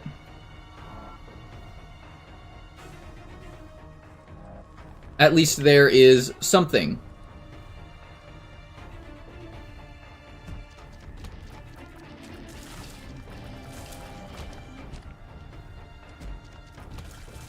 Yeah, I really need some HP up or some soul hearts.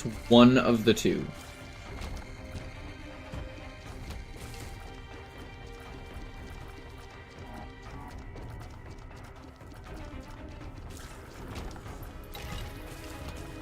Oh. Power battery. That is a useful item. Because now I spawn no more flies, I realize. That's a little less useful for me now. We have a soul heart in here? No. Why would I have a soul heart? Useful. Range down. Thank ya. Temperance. You fucking prick. Ugh. Honestly, Hive Mind would have been better if it was in the shop. This is true. It would have been. Oh, sorry. Oh, shit. Stretch and almost fall out of your chair.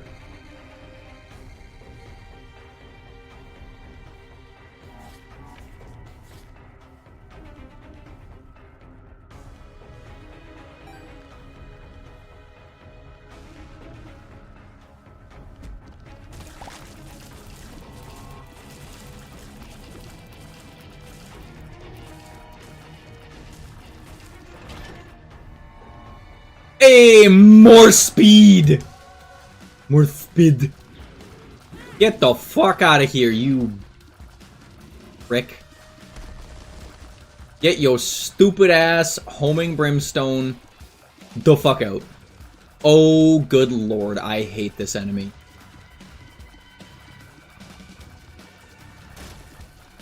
Macmillan, I know you created this, and I know you had a fucking problem.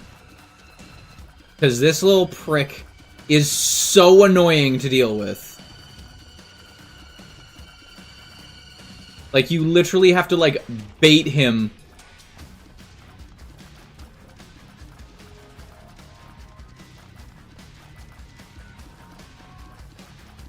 Into, like, spikes to, like, hurt him. And it's literally my leech doing all the damage to this guy. Oh.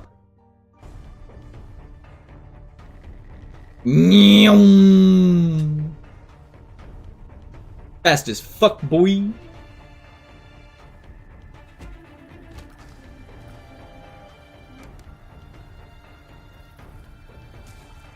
Fucking zoom.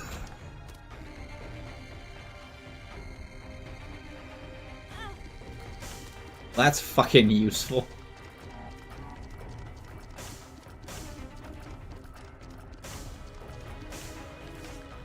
Lovers, sure. Joker is useful.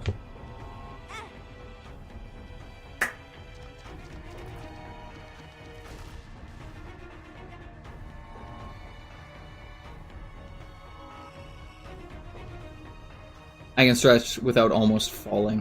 Fair. You're a lucky SOB.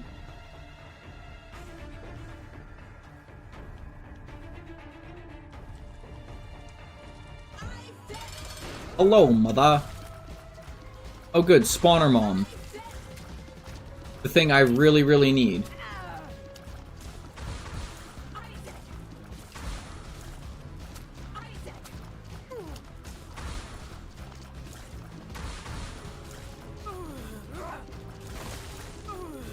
Got me there.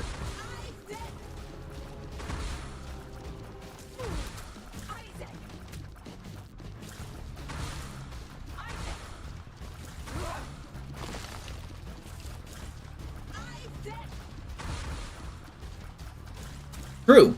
There's a lot of perks to both. I personally.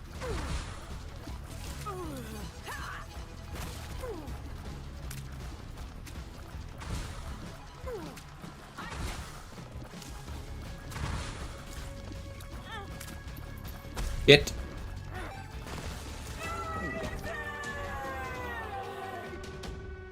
We're going down. Gimpy.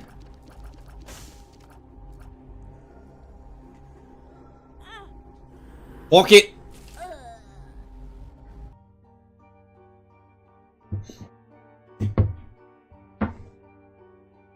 Alright. I need to run away again, because I have a tiny little princess bladder, so I will be right back.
Good, Danny. Alrighty. So, I know that we have 1 health, so this is going to be very difficult. I'm basically relying on Gimpy to spawn us some soul hearts. Speed up. God, I don't know if I need more speed.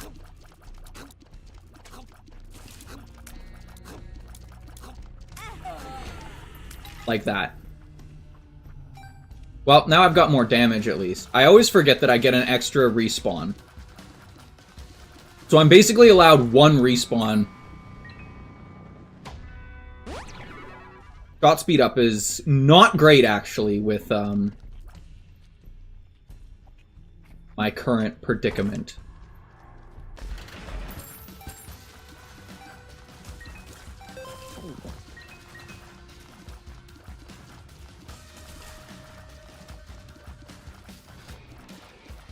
The only thing that's nice about the speed up is that I can outrun fucking everything.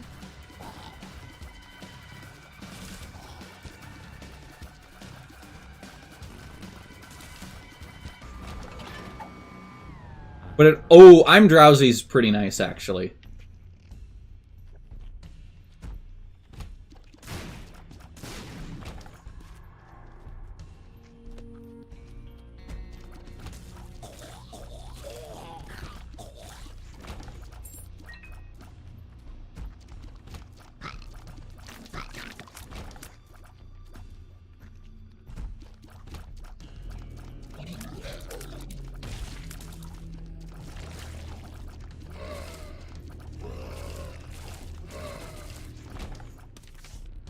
Two of Hearts is funny.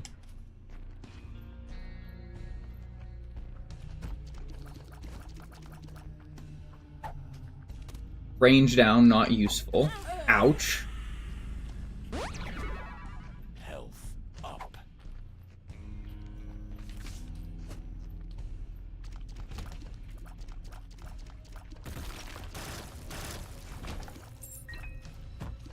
We've got 2 HP now, which is going to be critical for our survival. Because as long as we can keep healing, we can take 1 heart of damage. So I'm actually going to risk it for the biscuit and go in the curse room.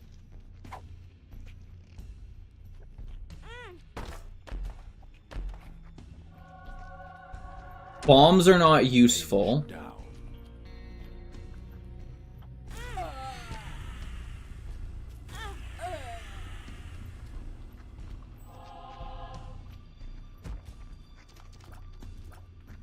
Used up 2 there like an idiot.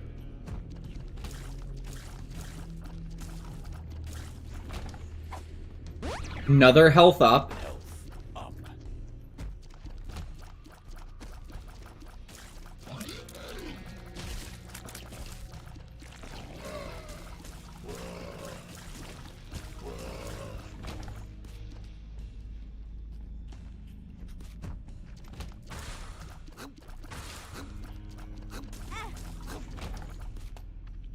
Well, I didn't die.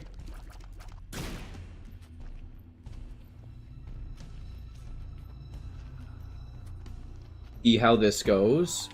Oh, death is not a great one.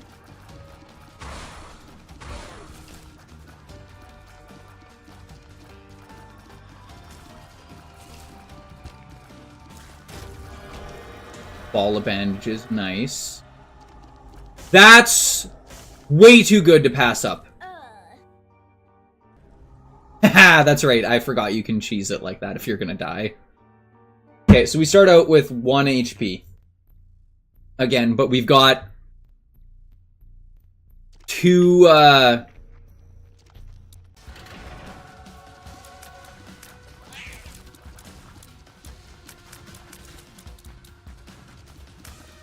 oh good, fucking bloat.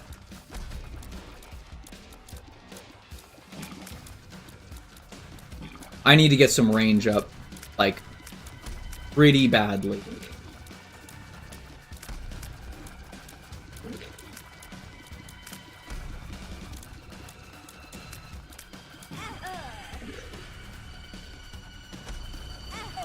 Fuck off, man.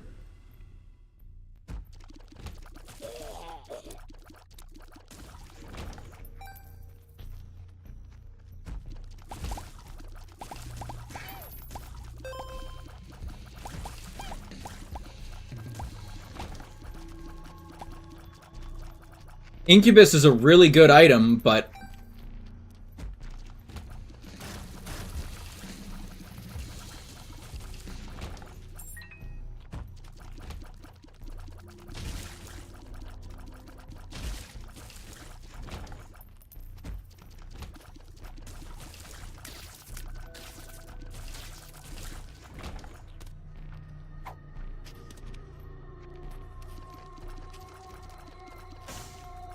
Doesn't Bloody Crown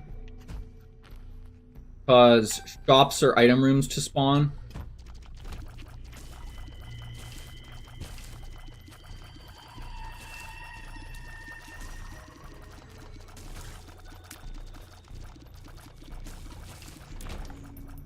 I can't remember which one.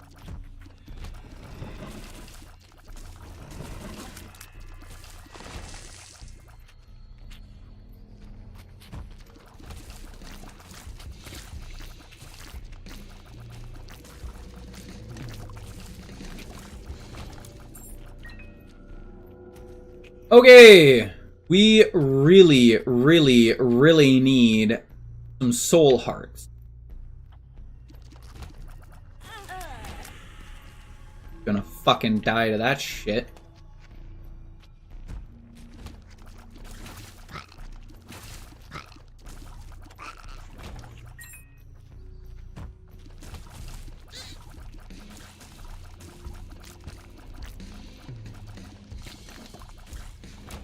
Honestly, we got enough gold, we can come in here. Of course, it's something I can't use.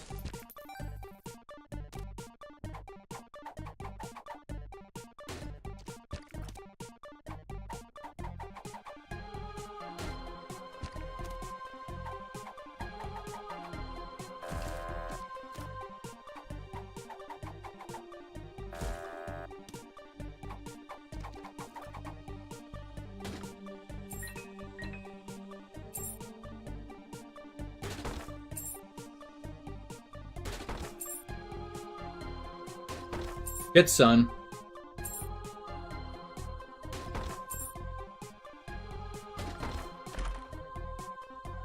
Binky's useful.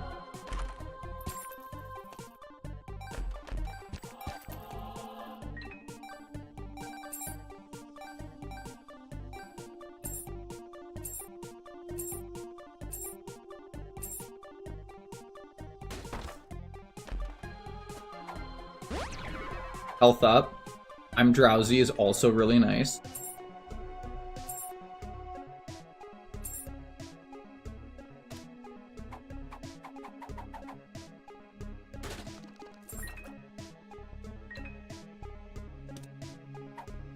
Skittle, please, please, please just give me the fucking Skittle. Thank you. We're now Beelzebub. We're gonna blow this guy up now. Boom. We have a lot of HP on the ground. But we're now flying, which is super good. And we don't need to worry about flies anymore. Which is the biggest thing.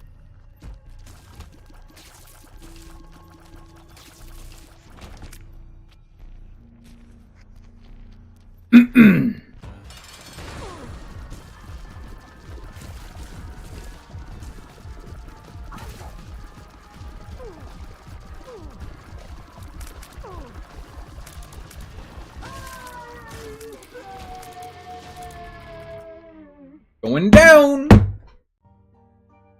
We have a chance. We have a chance. We have a chance.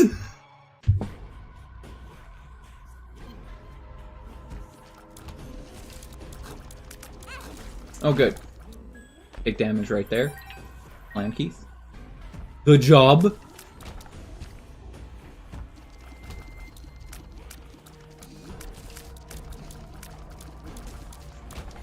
I have bombs.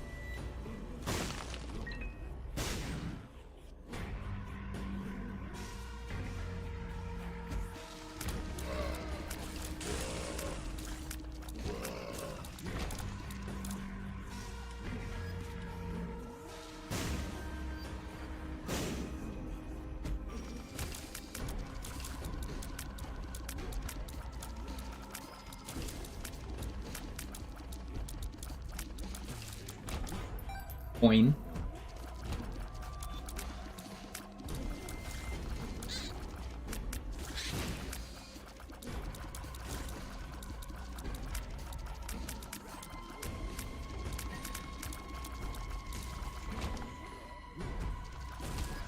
Get rid of that thing immediately. Just kill it. Burn it. Kill it with fire.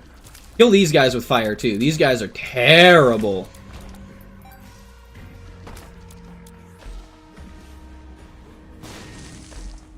Get fucked.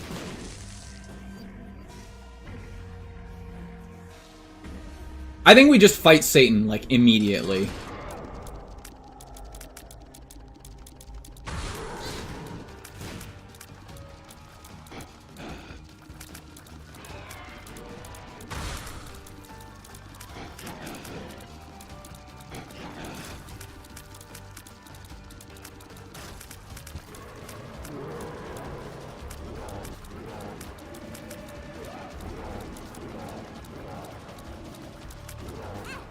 Ow.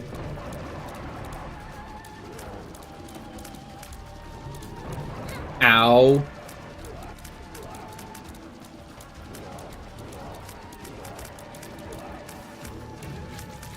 Ugh, that was close.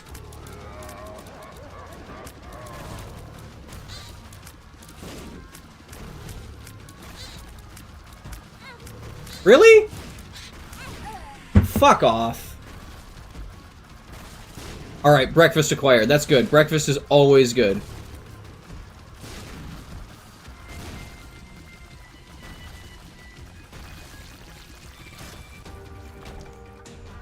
Down we go!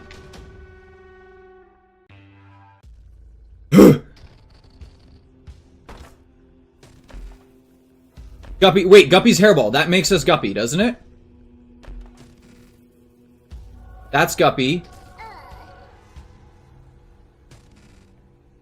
And then this is HP. Perfect.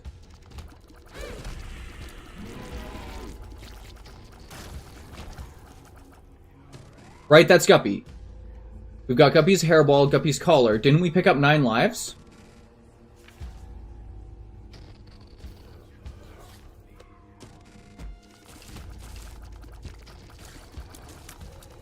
Why am I not spawning flies?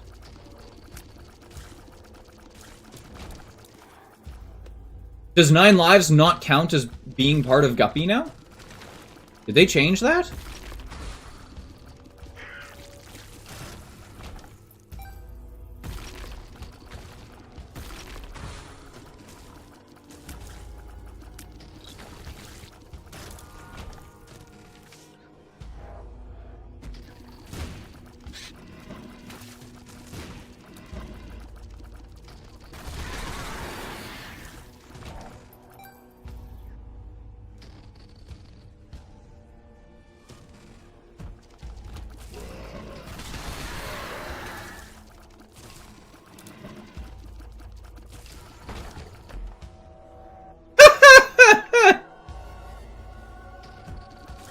Fuck Razorblade.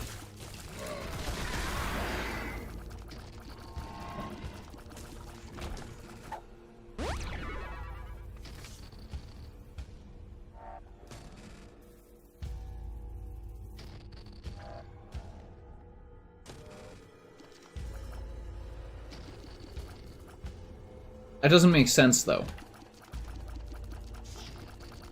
Because I still have... Oh no, that's from Guppy's collar. Yeah, I'm just stupid. You would be correct, then.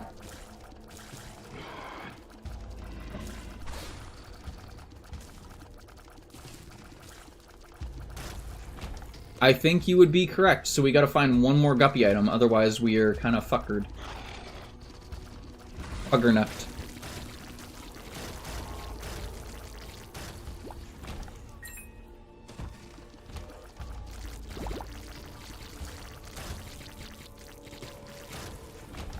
At least I have a shit ton of damage.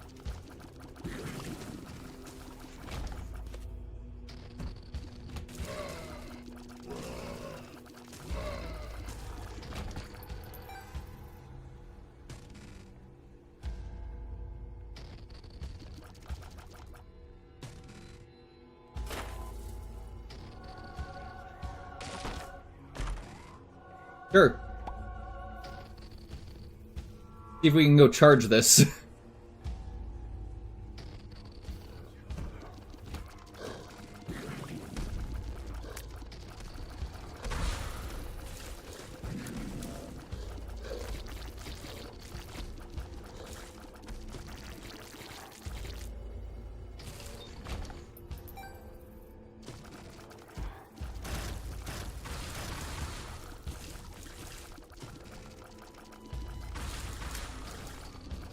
I'm so fast, I can barely control my character.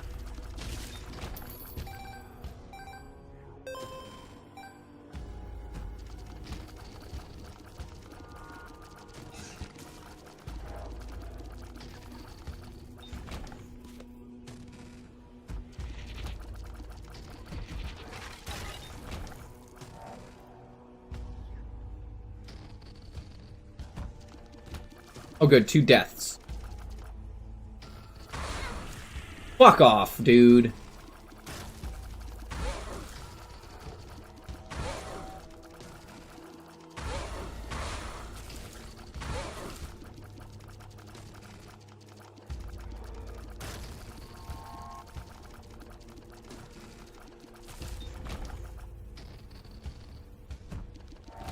Oh good, 2 wars. Oh, I should have just went and fought the frickin' boss.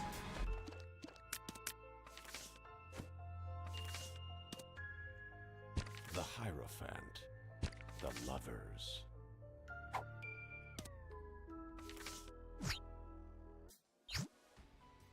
That is a terrible item.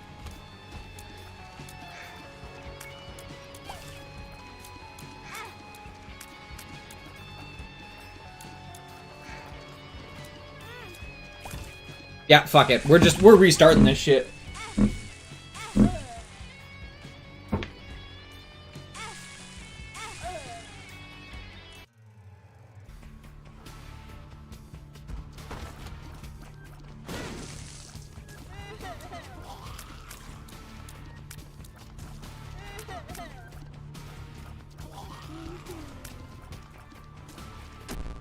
Health down. Wow, what a great item to start with. I love it.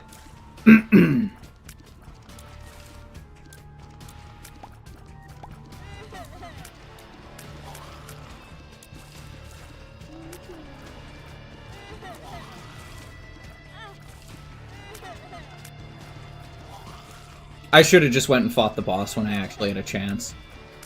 But I got greedy thinking that I could get another item or two.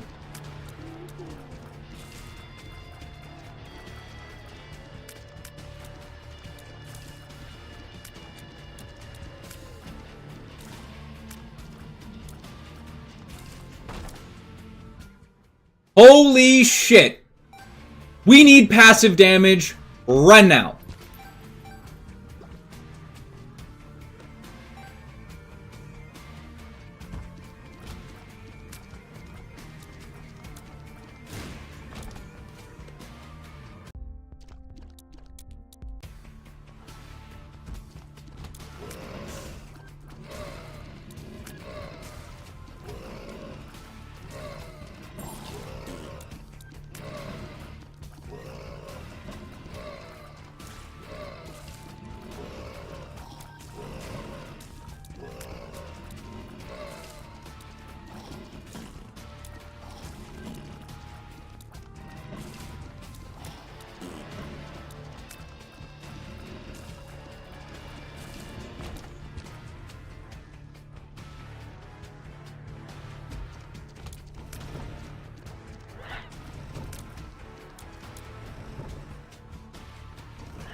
Oh my god, these stonies are so aggravating.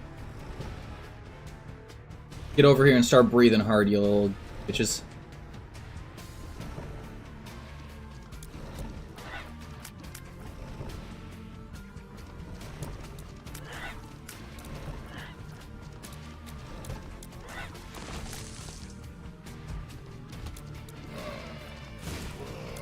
Ouch.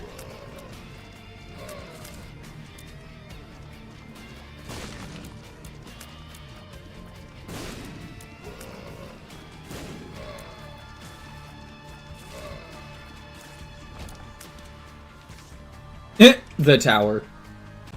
You betcha we're using it! Because I'm an asshole.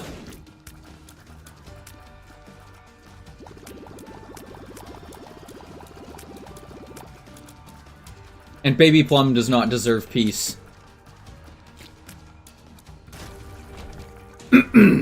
Sty. That's nice.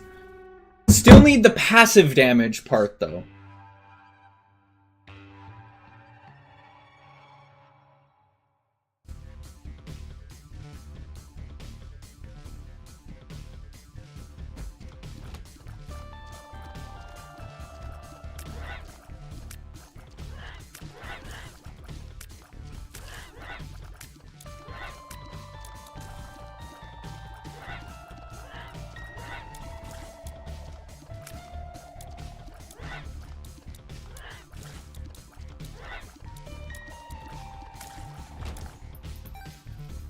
And I need a key now.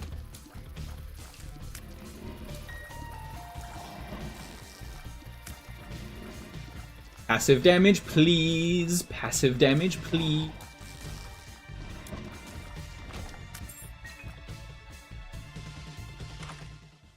That is not passive damage, and I purposefully didn't wait for Baby Plum to just leave, because I didn't want this item.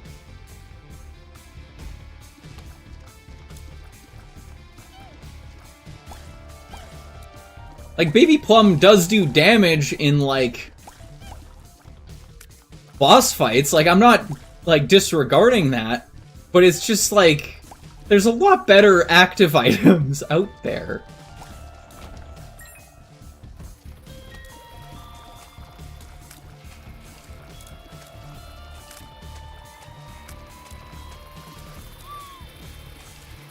What's crazy?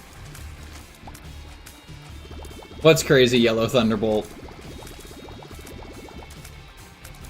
Purposefully trying to not get Plum Flute and then getting Plum Flute?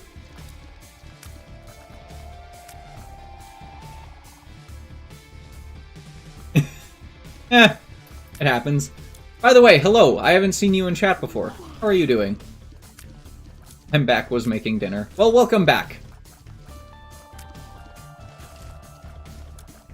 I purposefully killed Baby Plum trying to not get Plum Flute, and then got Plum Flute instead.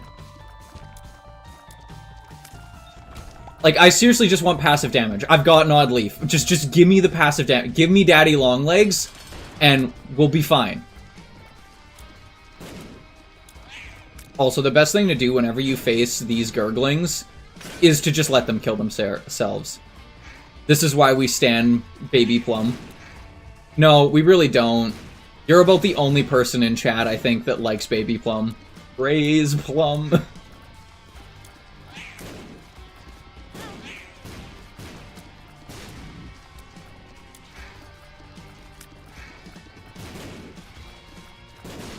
Like, I'll admit she can be good, but, like, I don't like her enough to be like, I want this item.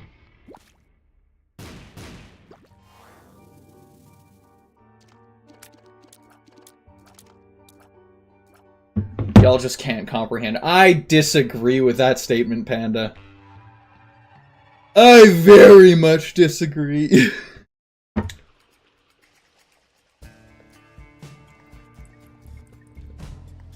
Admittedly, she can be a very good item. Like, I won't disagree with that. I'm just in Azazel mains, so... I don't know, Azazel's not really my jam. Mostly just because I hate... Sugar Plum, best item. Plum Flute, second best. I disagree. Dirty Mind, third best. Dirty Mind is a good item just because it's fucking hilarious. In reality, Dirty Mind is not a great item unless you get it, like, first item.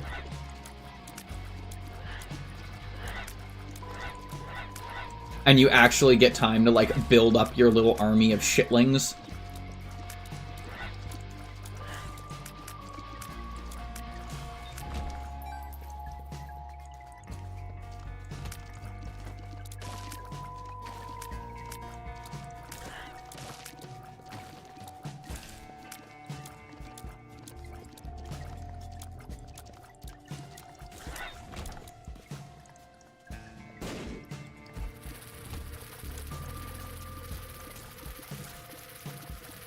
Dirty Mind, Poop, and Turdy Touch the Angel.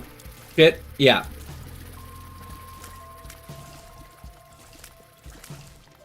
Or the tar shits, like this one right here. Hilarious. Give me a key, please. That's not a key. Alright, game, give him passive damage. Give him Sugar Plum. Sugar Plum is not passive damage. Sugar Plum is just useless.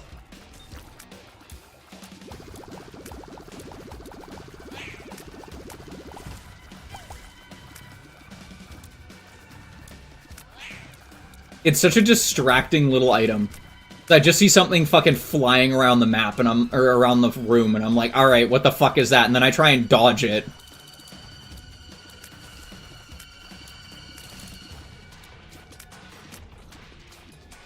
Monkey paw curls, yeah, okay.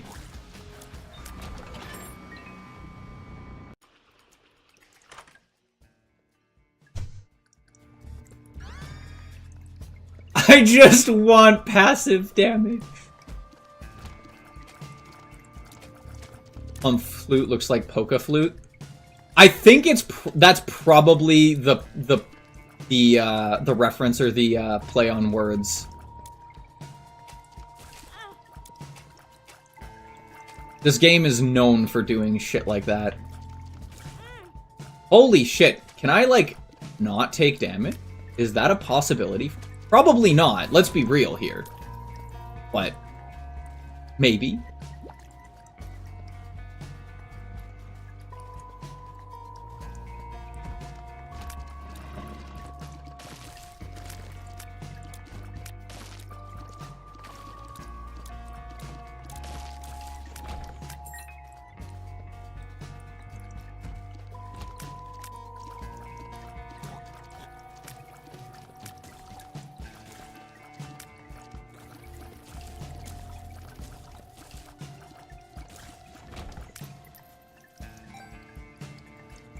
Not gonna lie, Blue Baby's passive ability is goated. It is.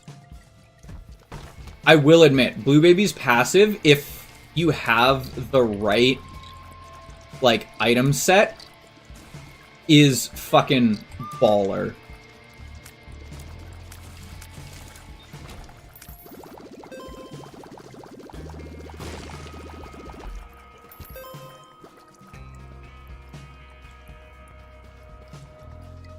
Alright, we're gonna go check out the library. Hopefully we can find something a little bit better. Every time you break a poop, you get a fly.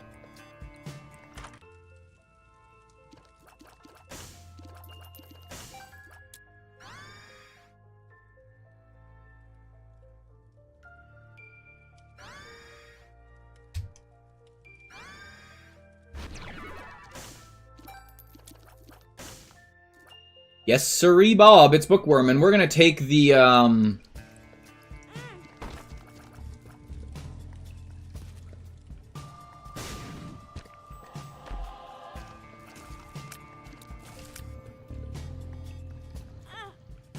homing. Because homing, to me, is much better than Baby Plum. Because this game apparently doesn't want to give me passive damage in the form of, like, an orbital or something. Or, you know, Daddy Longleg.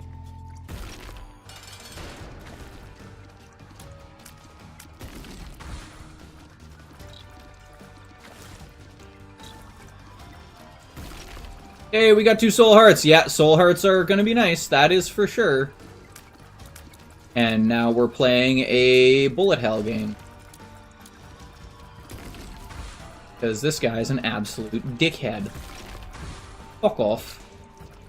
Stop spawning the things that have more health than, like, necessary. Like, I'm sorry. These frickin' maggots, they do not deserve have 15 goddamn health. Like, that's ludicrous.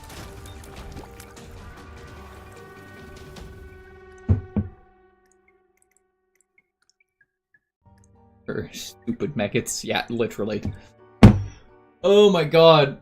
This is ridiculous. Ridiculous.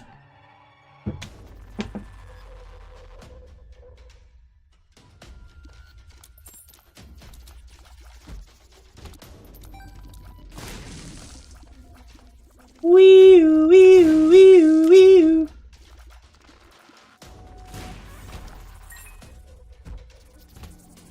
Oh. Fuck me sideways.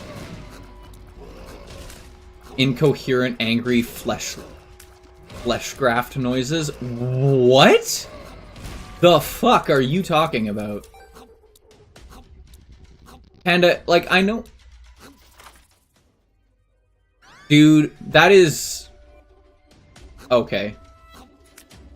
That makes a little bit more sense by not making sense at all, because I don't play Warframe. Word for it.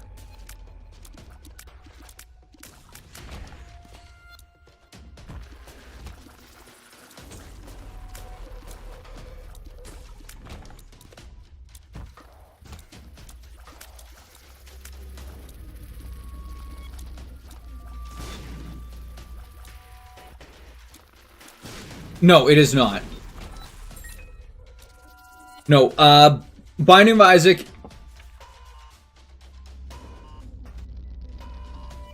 And Omega, it's, Binding of Isaac is considered a roguelite. It is still not really considered a bullet hell because it is not very bullet helly in reality. Something like Enter the Gungeon would be considered a bullet hell. I apologize, it's not your internet, it is actually mine that's taking a shit.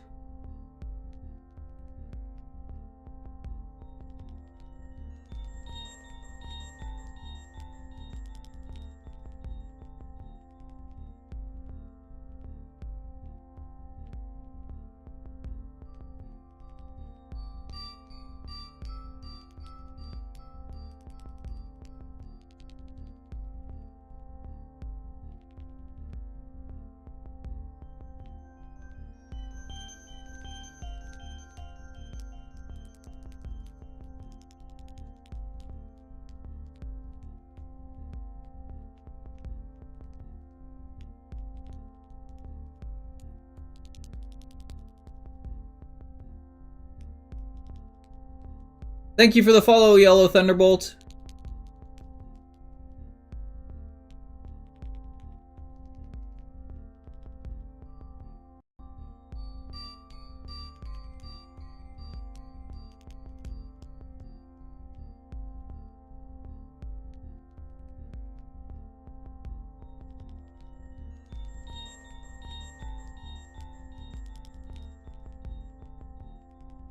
I know.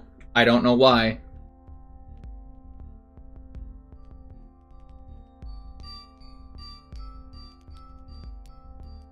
I am genuinely unsure as to why it's shitting the bed right now. Absolutely nothing has changed on my end.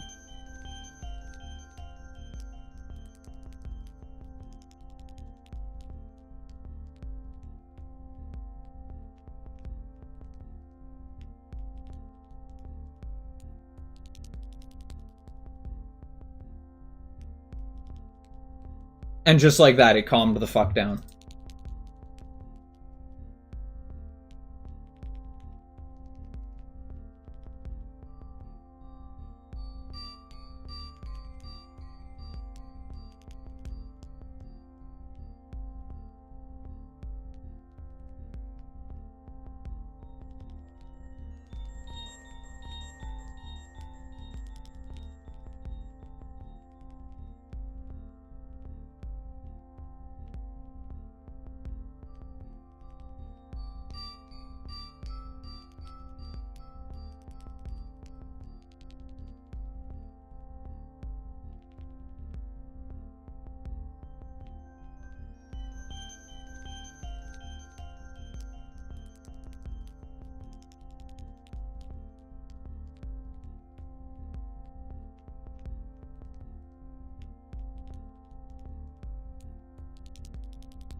There we go.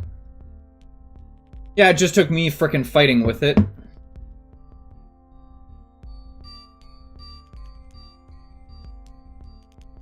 Anywho, thank you for the follow, Yellow Thunderbolt. I don't know if you heard that yet, but thank you for the follow.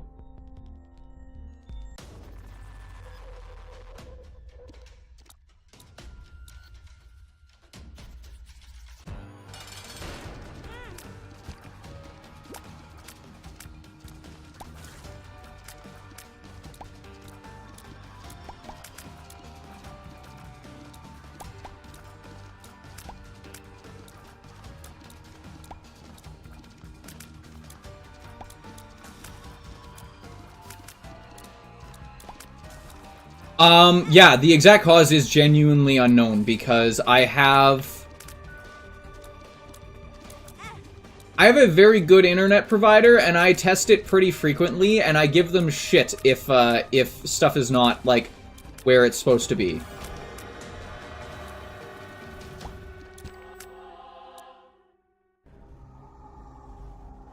Well, there's our passive damage if we want it.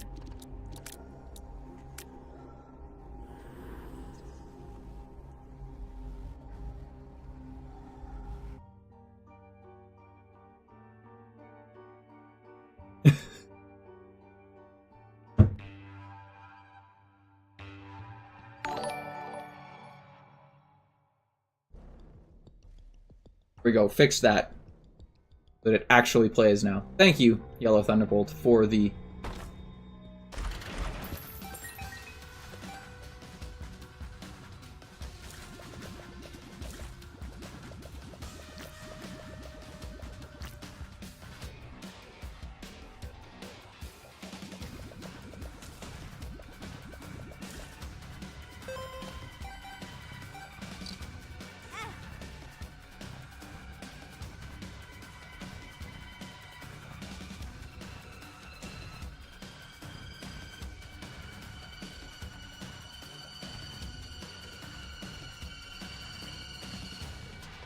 Does what only happen with stream?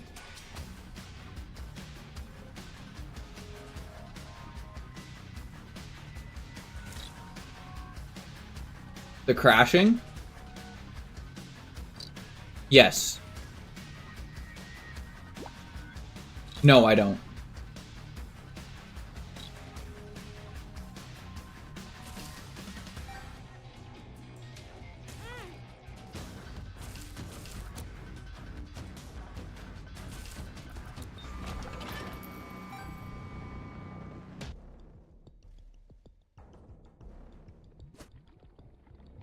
So it's obviously something to do with stream. That's the thing that I'm trying to still figure out.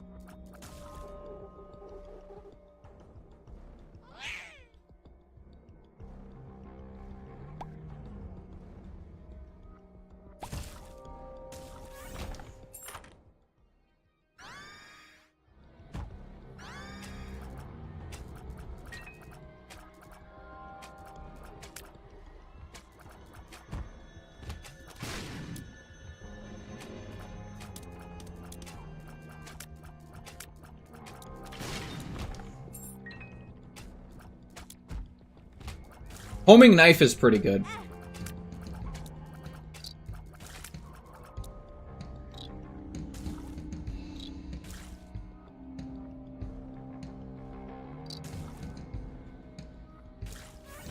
What do you mean? My ISPN. You are talking to someone who's pretty tech illiterate. Like, as much as I hate to say that. I am pretty tech illiterate.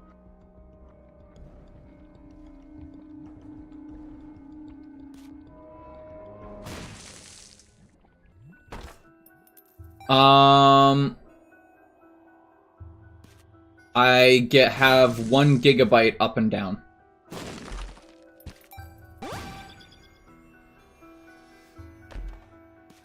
So definitely not bad enough that it should be causing this.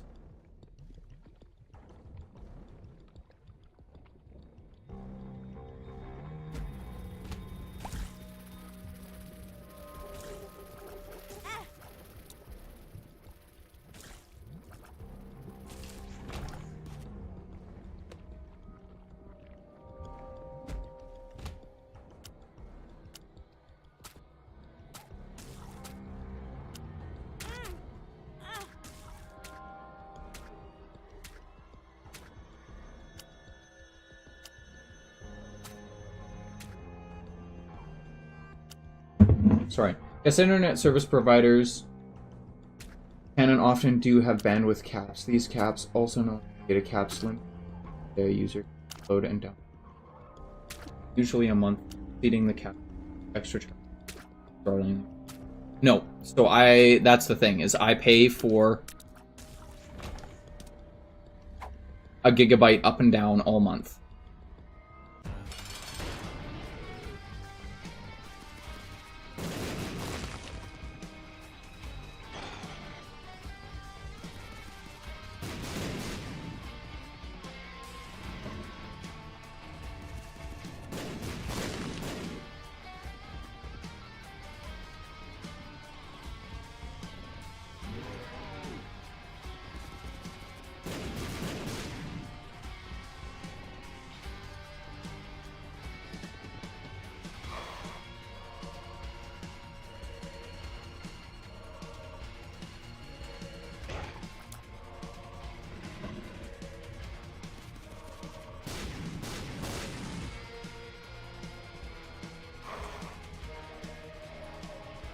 Man, homing knife is kind of funny.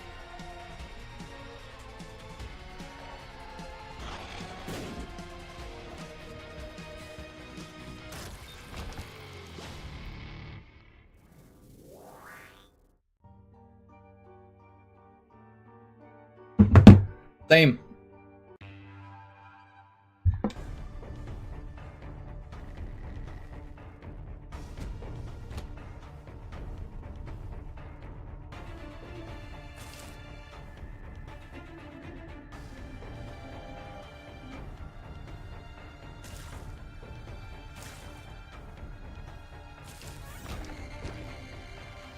Kirk gotta lick 'em all. You've never seen that tagline before?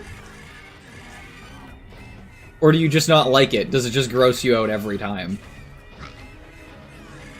My god, the freaking telekinetic knife is just the funniest shit ever to me. It's just so wibbly wobbly and random.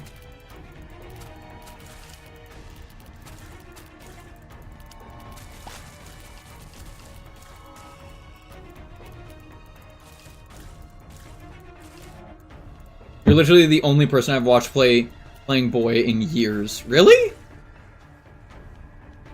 There's a lot of people that still stream it. I'm glad you've picked me.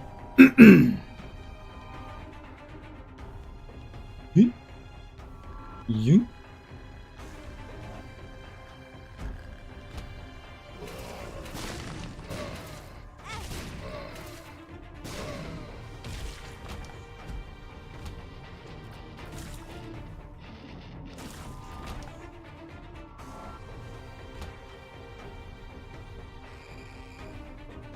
Are Valheim and Grounded?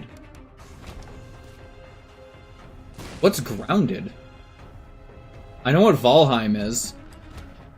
And to be very truthful with you, unless I'm playing it with like a friend. Honestly, I pick people to watch over games. Well, I will continue. I will take that as a compliment. I'm glad that you find me entertaining, even though I am not very entertaining. Ah.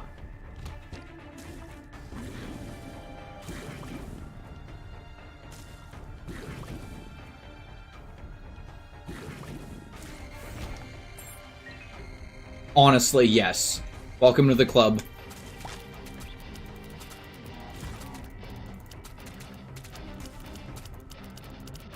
Which is why I came back, Lamau. But yeah, because we had a pretty good talk on Friday about neurology and the way that attraction works in your brain chemically, which was very interesting.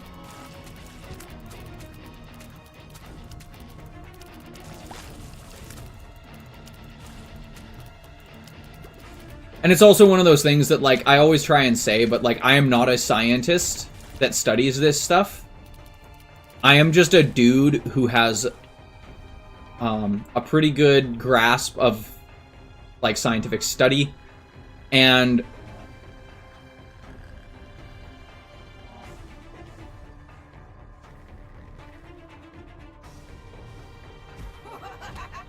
So, like, that's one of the things that I always tell people is, like, do I know a lot of stuff about science? Yes.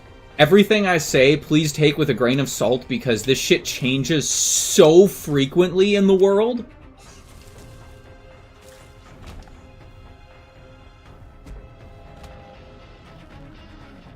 Just resulted in me simping for my girlfriend. Yeah, that's not really a problem. Hello? Can you get the fuck off of me, you little shite?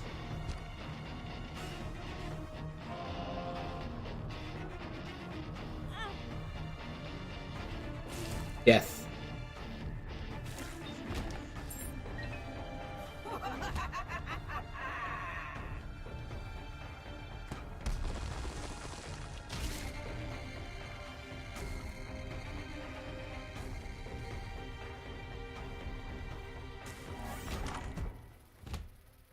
I don't really want that, but I'll take it. I'm gonna just stab you. Stab, stab. No. Let me in! There's food in here. They fed me. I have been fed.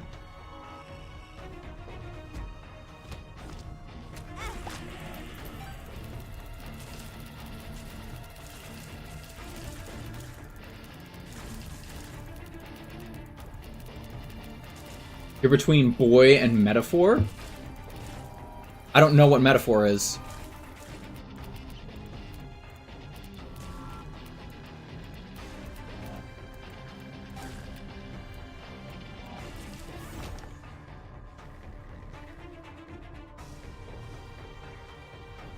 How was it? Nice romantic weekend?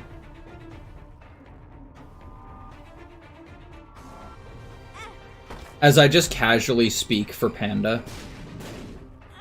Even though he can most definitely speak for himself.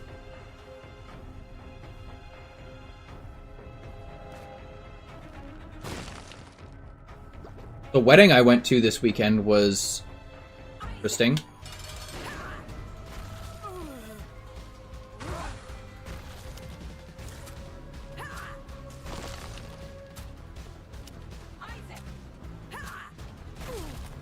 Well, that is, yeah.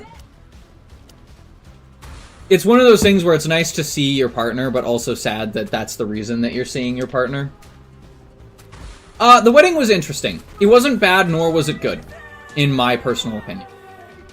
There was a lot of good things about it, and there were some not great things about it, just with the way, like, timing worked out, and just the way, like, some of the stuff just happened.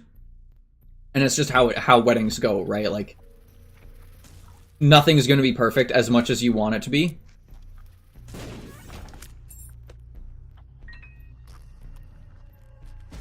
That's pretty nice, yep. That's usually a pretty good bonus.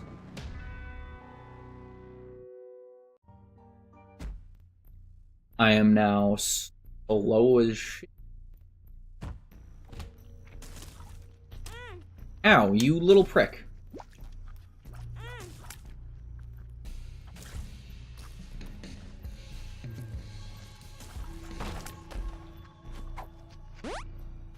Experimental pill.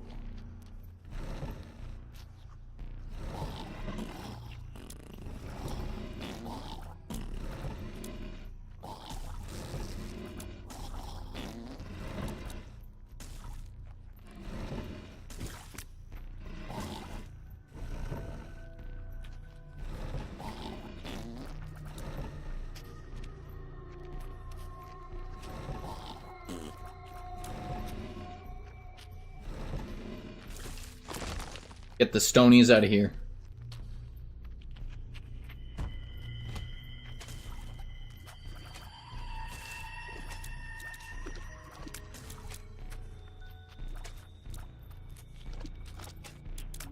Man, my range is absolute dog. It's absolute dog shite. For the knife, this is bad. Need range.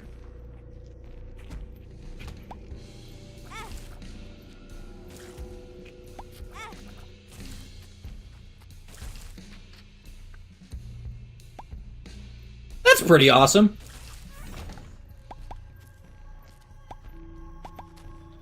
Yeah, this weekend was technically my sister-in-law's wedding. And then that was Friday was the wedding. And then Saturday was recovery day, because I was part of both the setup crew and the takedown crew. So I got up at 6 o'clock in the morning, and I did not get to sleep until 3 o'clock in the morning.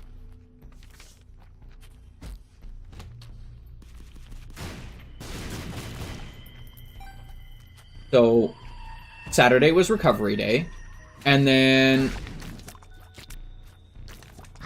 Sunday was my grandmother's birthday.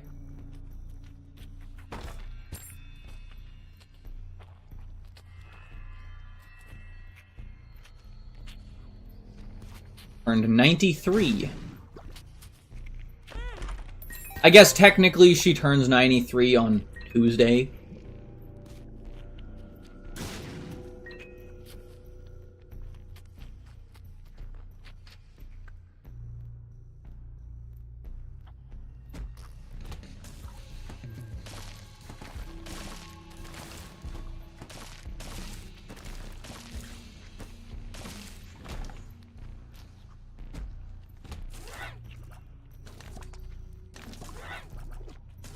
Yeah, it's definitely one of those things, like, I've kind of, like, come to terms with, but it's also one of the things, so this is something that I've talked about before, but I find it really funny.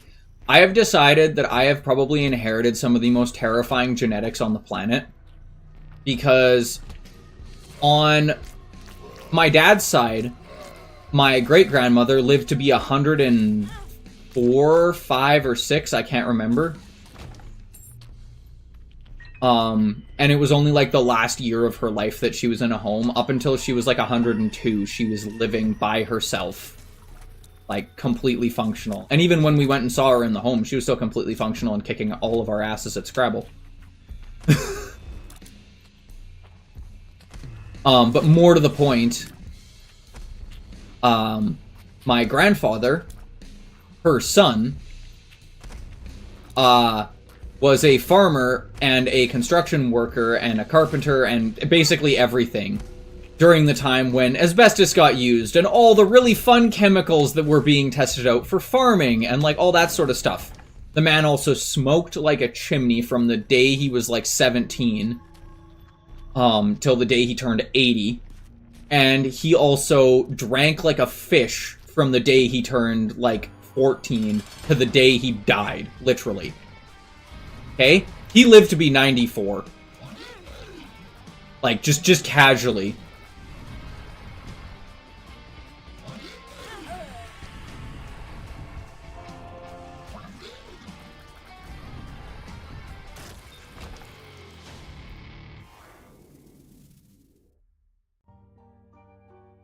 My grandmother... this is all on one side of my family. This is all on my dad's side of the family. My grandmother, so my dad's mom, lived to be, is still alive. She's turning 93 this Tuesday. Yeah, she still lives by herself. She still does like 90% of her finances by herself. She still kicks all of our asses at crib.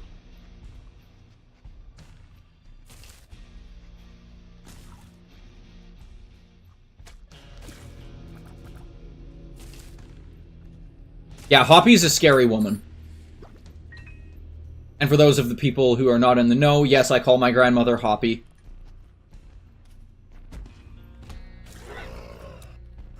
She is called Hoppy because she has one leg, and children are cruel.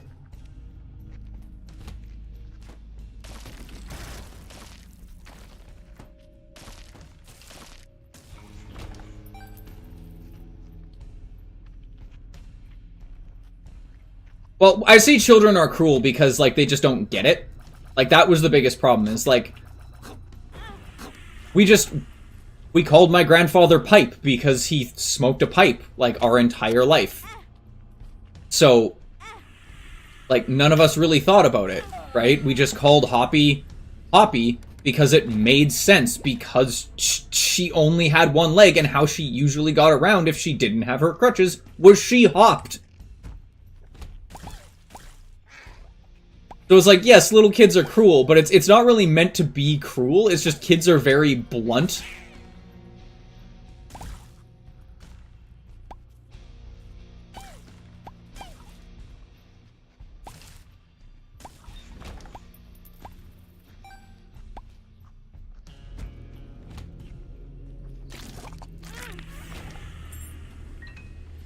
I need to stop taking stupid damage.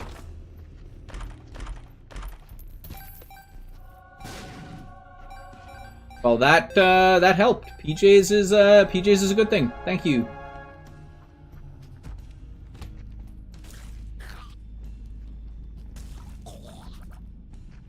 They will eventually run into me.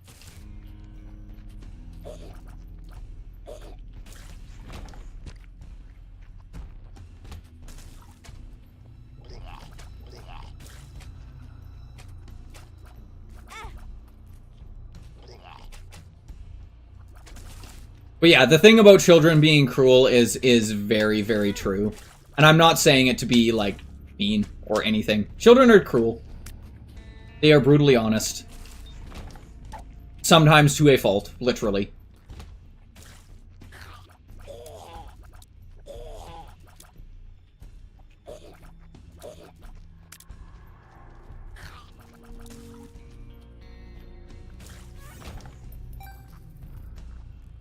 Well, and like, so here's the thing that I don't usually tell people about my grandfather's death. My grandpa's death, before he died, he had 3 strokes. Like, bang, bang, bang, like 1, 2, 3, right? He lost basically all of his ability to speak, and he was in the hospital for quite a while, like half a year. And, like, outside of the fact that he would need care because he had a stroke and he didn't have very much motor function and the ability to speak, he was perfectly functional. Like, like, he could have a conversation with you, he could have an intellectual conversation with you, it was just some of the words didn't make sense because his brain was just... It didn't remember the words.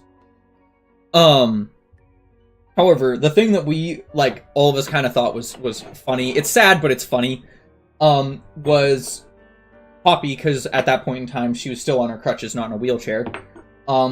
It was just kind of decided, like, she wouldn't have been able to take care of him by herself, and he would have either needed to go to a home or have constant care around.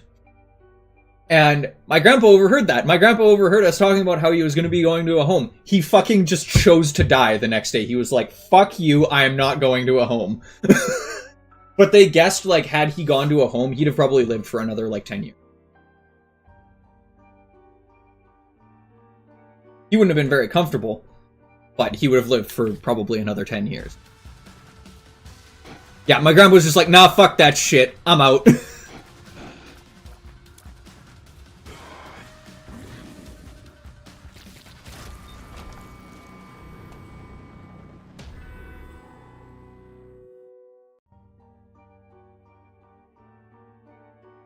Yeah, sad, but absolutely hilarious. Like, it encapsulates who my grandfather was as a person, like, almost to a fucking T.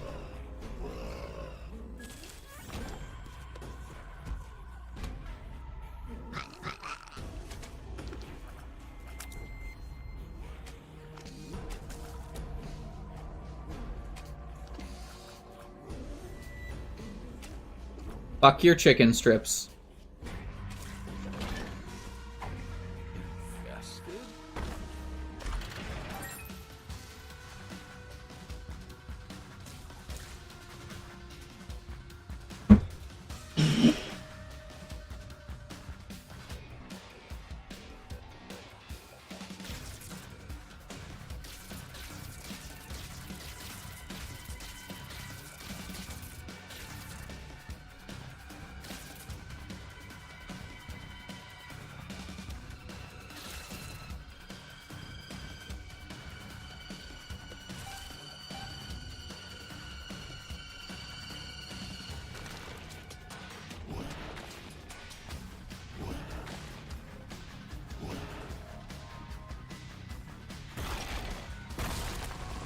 You just gotta come near me, buddy. Just come near me. Good boy.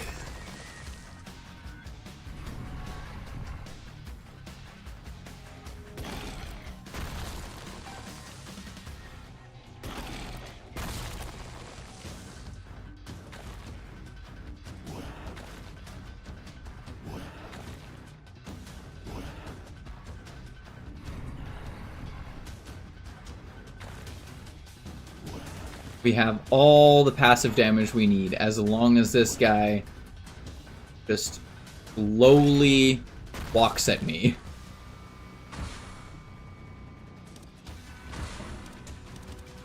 Oh no! Here we go again! It's the Bony McBone faces just fucking wailing on me again.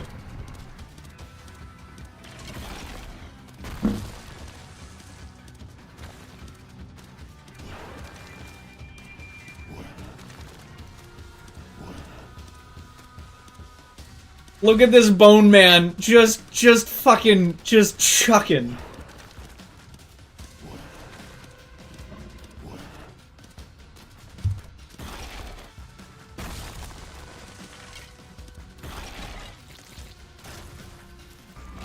God, that's so funny. Every time it happens. I will never not find that fucking hilarious.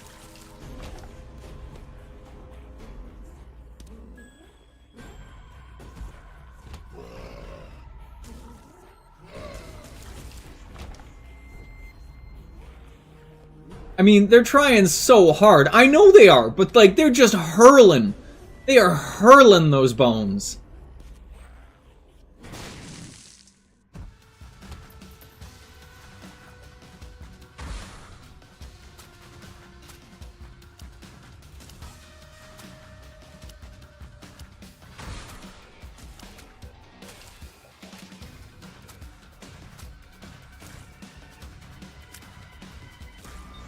Oak.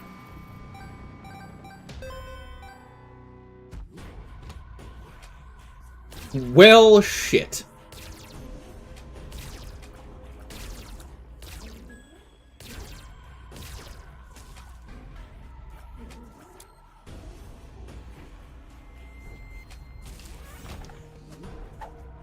Infested?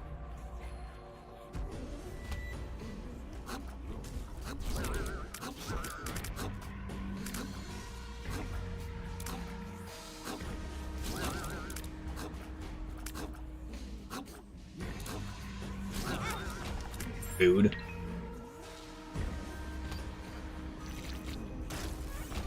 Well, he died rather quickly.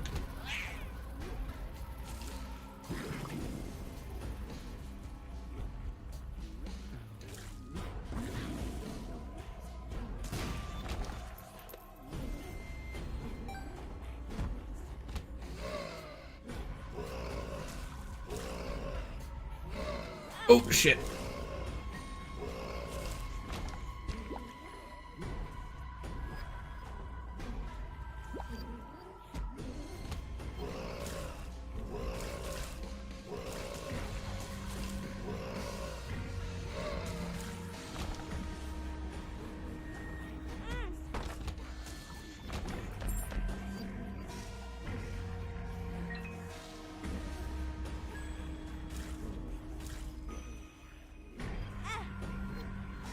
Alrighty.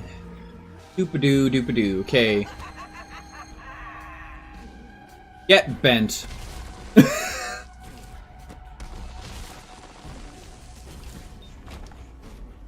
Fuck yo, chicken strips. I'm just sitting still.